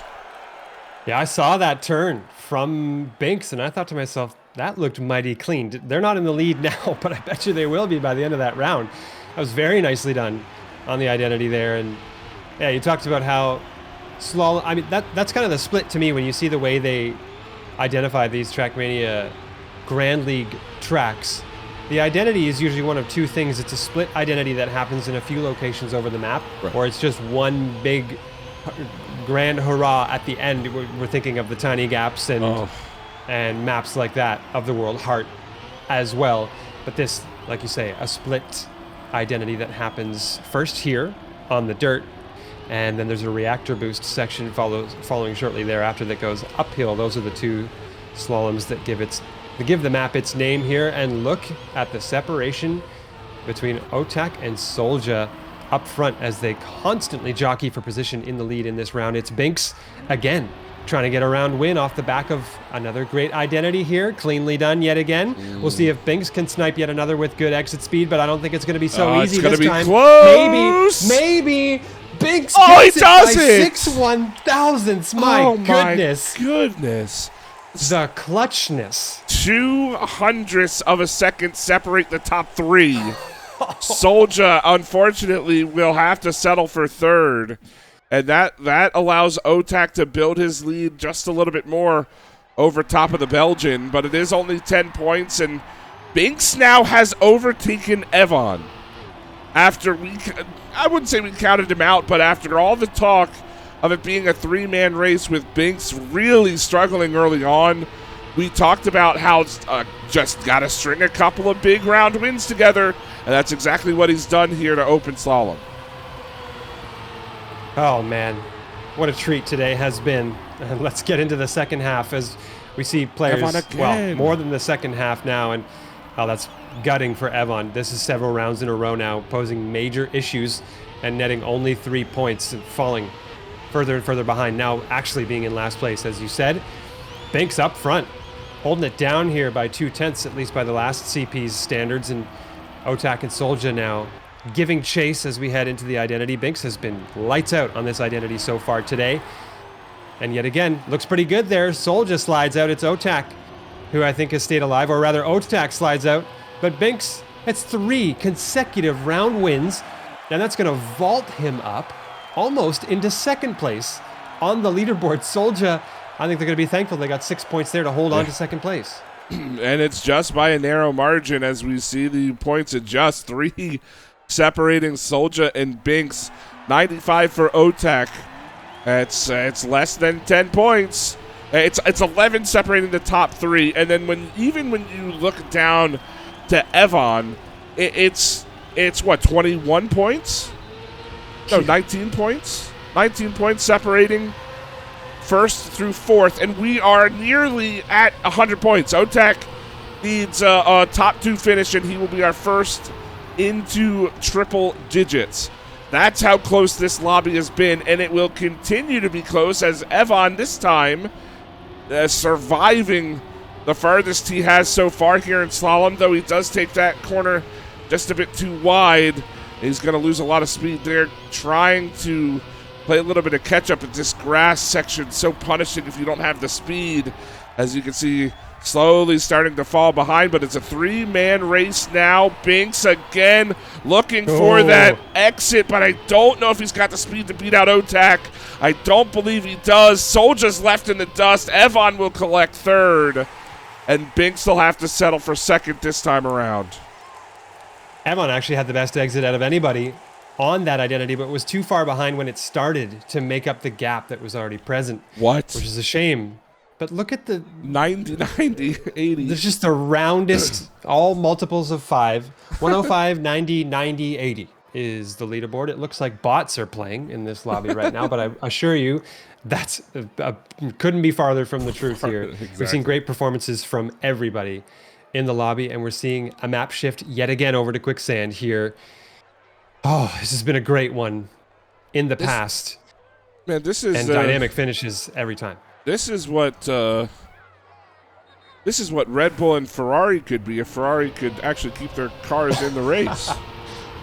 Yeah, imagine that. I say that now. Somehow I've cast or cursed them. One of their cars is just going to explode. Granted, we don't care about either of those racing teams. We're all about Toyota Gazoo racing over here, man. Yes. A huge sponsorship. And a classic traditional caster segue there is talking about, genuinely, just for a fan of the scene, I'm so happy to see Nadeo and Trackmania secure that sponsor for the World Cup. It's such a great addition, as you see the watermark there in the top right-hand corner. And speaking of things that have been great, this lobby comes to mind, and it's staying close. Look how close all 4 players are on the first round of Quicksand. Yeah, and this is Quicksand too. There's going to be points awarded, and it's going to be a pretty big race for these first place finishes, in my opinion. As Binks goes from 4th to 2nd through that corner, Solja's trying to hang on to this lead. He built himself about 2/10. It gets reduced there by Binks to just over 10th and a half. And he continues to close, but here we go into the identity. Solja takes that wider line. He should have enough speed to hang on to this, but as I say that, nearly clips the wall there. Will be able to hang on. Big second, Evon third. Otak having a little bit of trouble, will round out the 4th place spot. And the fact that OTAC comes in last just condenses this even further.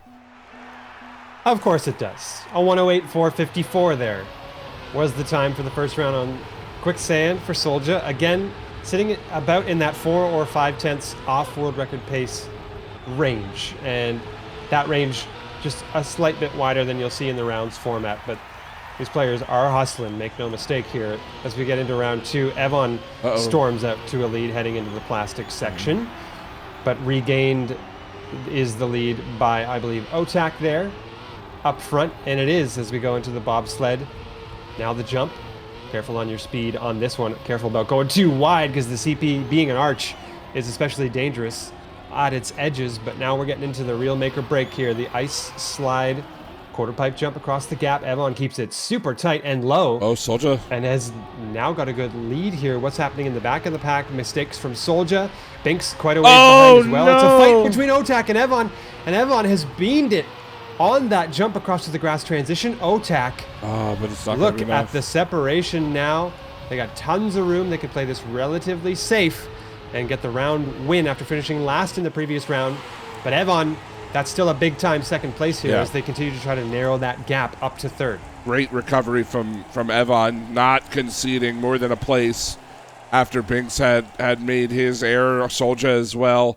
And Evon, a big 6 points, draws himself closer, 18, or rather 28 points from OTAC to Evon, but only 13 separates 2nd to 4th right now. And again, folks, remember, top 2 move on, have to hit 140 points, and then you've got to win another round from there. And in this lobby, a round win is not guaranteed no matter how long you're sitting on Finalist.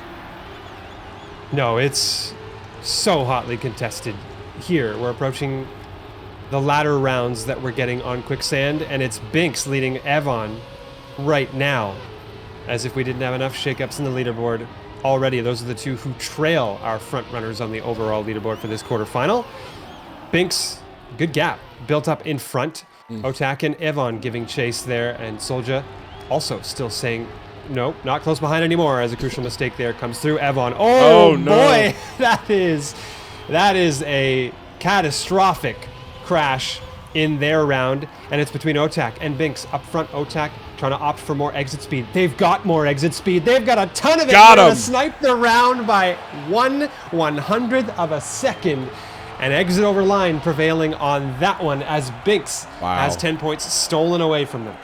OTAC says thank you very much for 2 back-to-back round wins, and Evon's gonna he's got to feel that. I mean, he could have had 20 points out of those last 2 rounds, and it's the same spot, making similar mistakes. Just can't hang on to it going into that identity. And for OTAC now, pushing the envelope, still needs 2 rounds. I believe that was a bump from Binks. So this opens things up quite wide for both Soldier and Evon to try to build back into that second place hunt. There goes OTAC, and it's going to be Evon and Soldier looking for 1 and 2 here. Evon again finds himself in the lead, heading around this corner. This is where he's had so much trouble after this ice jump. Soldier's had trouble on the jump itself. This time he'll make it through. Now can Evon hang on to it? Up and over this ramp into the grass. Does he have the line? This time he does. And it looks like he's going to be able to hang on to this going into the identity. Soldier wants to chase him down, but I think he'll be happy with a second place finish. He will. Nicely done to hold your nerve, Evon, and get a huge, and I'm talking huge, round win here. I'm taking a look at OTAC, who finally crosses the finish line and nets only 3 points. This is ridiculous. It's ridiculous. Yeah, I'm about to go full fan mode here because I'm not gonna be able to hold it together and say words good if this gets to be super close between these players. That's it for Quicksand, though. We're gonna move on now to Tiny Gap. You have got to be kidding me! Shout out to the map selection for the World Cup pool. I mean, Yeah. the excitement we've been seeing is a testament to why this map pool is just top to bottom, lights out. It's such a great set of maps that we're getting to see played. And this is what we were talking about too, right? With the with Tiny Gap being first selected overall, you know, there's that high chance that we come back to it. And we knew this lobby was going to be intense. I mean, this is, you couldn't ask for more drama, for a more drama potential map than Tiny Gap right here in this pool. Otak, though, does have a pretty solid grasp on this lobby right now. If he can win this round, he will be a finalist. Any other position will require him at least one further round. But when you've got all of the other players over triple digits in your lobby, I don't think you want to settle for anything but first right now. No, nobody is even remotely comfortable right now with where they're at. And Otak, like you said, needs a round win to get that big red F on the leaderboard.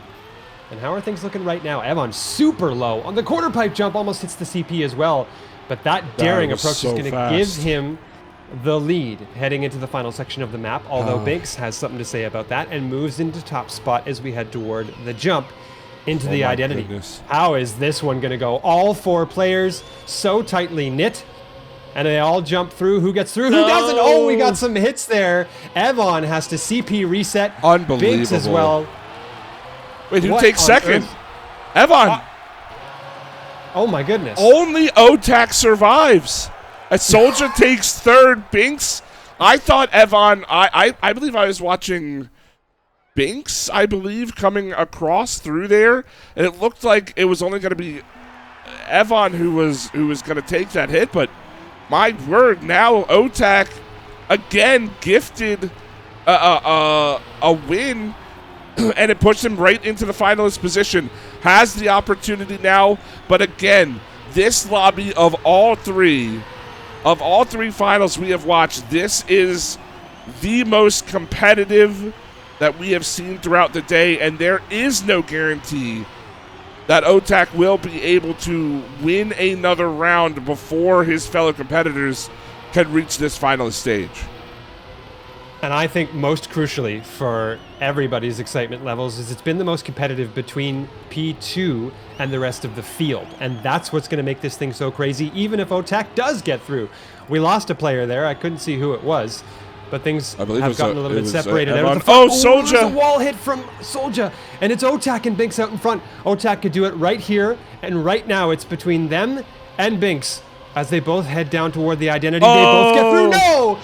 Soldier hits, Soldier snipes, and Binks can't even win the round. What in great goodness is happening? I mean, we thought Soldier was out of contention there after the touch on the sidewall. You know, comes down to that the two fellow Frenchmen, and unfortunately, neither one can find the first place finish. So now Soldier 2 rounds potentially away from a finalist of his own. Binks not far behind, only 7 points, and Evan even closer to Binks. He's only 5 points back there. So a very, very tight, tiny gap is going to have to be played right now. Still, though, don't forget, folks, Otak on the finalist needs a round win. Can't do anything else but win to move on right now, and it has to come in the next couple of rounds, or the pressure is just going to be so high for all of these players. As competitive as this has been, another 3-stack across the bridge. Soldier with the early lead. Otak and Binks going to try to follow this one up. Soldier into this final turn before the identity. He's going to keep the momentum. Can he make it through? He's really wide, but he's able to land it, and he'll just take it ahead of Otak now. Puts him on 136, and we've got even more drama. Okay, it's official. Tiny Gap is the name of the map and the leaderboard. They are both named Tiny Gap. As you see, 4 points away from finalist is Soldier. 17 points away is Binks, and Evan The farthest player away has 118 and is still in there with a shout. Yes. And Otak can't buy a round right now, sitting on Finalist for consecutive rounds. Let's head into another one here on the nighttime tiny gap. Going into the sand corner, it's Binks, I think, who will lead very narrowly here. And we've seen so many rounds start this way where there's nothing, little if nothing, to separate the players from one another. And it adds to the drama that we see at the back half of these rounds. That back half starts right about now, in my opinion, when you hit this quarter pipe jump and things start to get pretty interesting. Binks, I don't think will have the lead coming out of this, as that is, I can't even tell who's in front. Oh, Binks, that's a big time mistake. It's Otak who's going to lead now. They have a shot at qualification right here. Oh, Soldier! Right now, Soldier hits the wall. It's only Evan that can stop Otak, and it would take a full-blown mistake on the identity for that to happen. Otak looking to get through the gap. They're going to do it. He's done it. That is a World Cup qualifying run right there, as Otak has found their way Soldier, through. no, Soldier doesn't qualify for Finalist. He takes the final position after everything. He's at 139, and not to take anything away from Otak, congratulations to him. He is on his way to Paris for the World Cup, but now we have to play 2 more rounds, at the very least, coming into this map. It's poolside. It is poolside. Of course it's poolside. Oh my. Oh my. Oh, just oh my. It was going to be pool. I mean, it doesn't even matter. It was going to be poolside. It was going to be heart. It was going to be something ridiculous that was going to close out. Surely is going to close out the competition for us here. I would hope so. In 4 rounds, I think it has to. Pretty much at this point, with only 3 competitors getting a share of the points right now. As we go through warm-up, Hunted, you and I joked that we had cursed this lobby into not being competitive by hyping it up in the intermission, and dear God, were we wrong about that. And thankfully wrong with how exciting this lobby has been. It's weird to see only 3 cars on the track right now with how many 4 stacks we've had throughout every single map. And the fact that we're here now, Otak taking the win. I don't know who that was. Was that Evan? No, I think it was Soldier. Yeah, Soldier's going to fall back to 3rd place right now. He is going to overtake Evan there, though. And Binks with the win puts himself in a very, very good position. He still obviously is going to have to hold off Soldier in the next round. Evan, he's in a real tough spot right now. He's got to hope for a mistake from the 2 players out in front.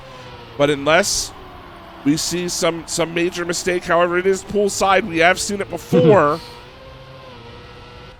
We are coming up through this second water station. That's just Soldier's line. That is a very cool looking line. It works for him certainly, as he's going to try to chase down Binks.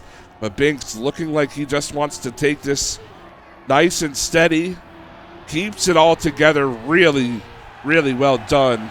That's going to be a 111.5 to kick things off here on poolside, as Soldier goes to the 2nd finalist of the lobby. Binks up to 137. And now we have an opportunity to have a double finalist, and Yvonne is 2 rounds away himself. Good grief, Hunted. What am I watching right now? Okay, let's get into the next round here. It's going to be round 2 on poolside between these 3 bitter rivals, as it turns out. I don't think they knew they'd be rivals heading into day 1 of this Open Qualifier, but they sure are now. And it is a spread of only... Oh, that's a big jump! Soldier, the finalist, out of the mix right now, and a huge wall hit, and they are far afield at this point. And Evan, who's last on the leaderboard, was leading, although that lead very much in question right now with some speedy turns from Binks in 2nd place. We transition to asphalt and then to dirt for the final few turns before we get into the wetter sections of this poolside map. Now here we take a look. Evan still holding on to that lead. Both taking a slide strat approach to that line. Soldier not in the conversation. Right now it's between Evan and Binks, both in denial territory, shutting down Soldier's opportunity of qualifying and making things very close here.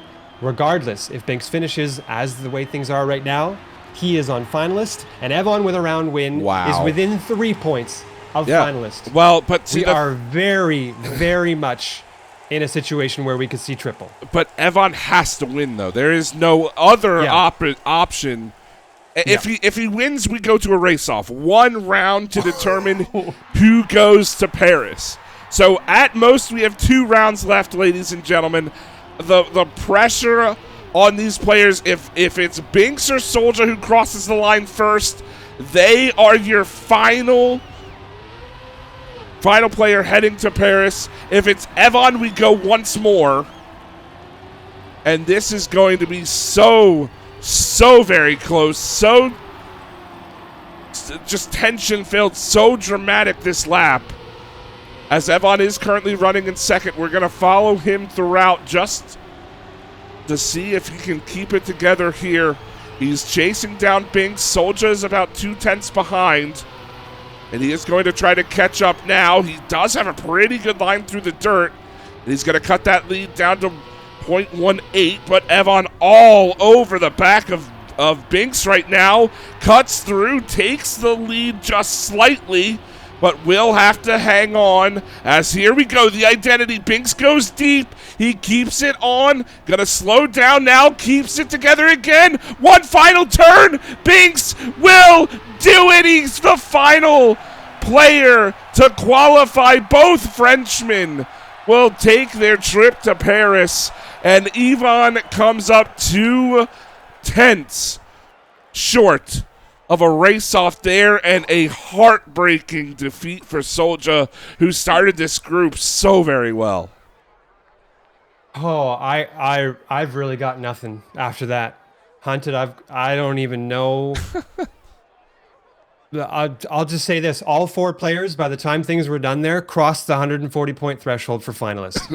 All 4 of them. That's unbelievable. And Trackmania does it again. As if for anyone who was there for what may go down as the greatest Trackmania Grand League match of all time in the grand final of the spring. Now we get to see this close us out for the Open Qualifier. And that sets the stage for, well, the World Cup that's coming up in less than a month is going to be amazing too. So please do not miss it. I mean, Hunted, this is like it's free advertising, basically. Oh, absolutely. I mean, this has been a highlight of my casting career, which, to be fair, has spanned over a decade at this point, and this has been one of my favorite events to commentate on. Just absolute action. All 4 groups delivering on what they promised us coming into this. And, of course, group number 4 had to be the final most exciting group. And I feel, my heart goes out to both Evon and Soldier. Talk about a battle all lobby long, never giving up. Comes down to those final 2 rounds, but ultimately, there's going to be a big celebration for both OTAC and his countrymen there at the end to take that through. And for France as a whole, for a huge boon to their True. representation at the World Cup with those 2 French players qualifying through, because you take a look at the flags on display for this World Cup. It's living up to its namesake because there's representation from literally all over the world. We've got the likes of Carl from North America and Mutta from Oceania. So it's not just the Europe show either, and tons of European countries in the mix all over the map. So it is a World Cup, straight up. That's what it's going to be. And I think France, they're going to be grateful they emboldened their troops a little bit there at the end, because they've got competition coming from all angles. Absolutely, and we are just going to have to see which of the 16 who did qualify can or will be crowned world champion. I'm so excited for that event. I believe tickets still are on sale. I'll go ahead and put that link in the chat for you all. If you are in the area and you want to head out to that event, I mean, how could you not at this point? With the pure amount of skill that we've seen in these lobbies, it's going to be an exciting time, certainly there. But that's gonna wrap it up for us. It feels like this has gone by in a flash. Honestly, I thought this day would be a lot longer than it was. But my goodness, has it been fun all the way through? And Thunder, big thank you to you for sticking with me all the way today. Oh, likewise, for pulling double duty in the knobs and buttons in the background and for being on the call. It was, like you said, just a casting highlight. In general, we got treated to an already fantastic and growing esport in Trackmania, putting on display its best level of closeness in competition. So you actually just can't ask for anything better. It's been great. No, you certainly cannot. But folks, thank you for watching. If you enjoyed, I would certainly appreciate a follow on the channel. I'm more than happy to continue to do this in the future, and hopefully we'll have even more events kicking off here on my Twitch channel here. But big thank you to everybody at Nadeo for even allowing us to do this, and big thank you to the players for showing up and putting on a fantastic show for us here today. But that's going to do it, folks. Thank you again for watching, and until next time, I've been Hunted.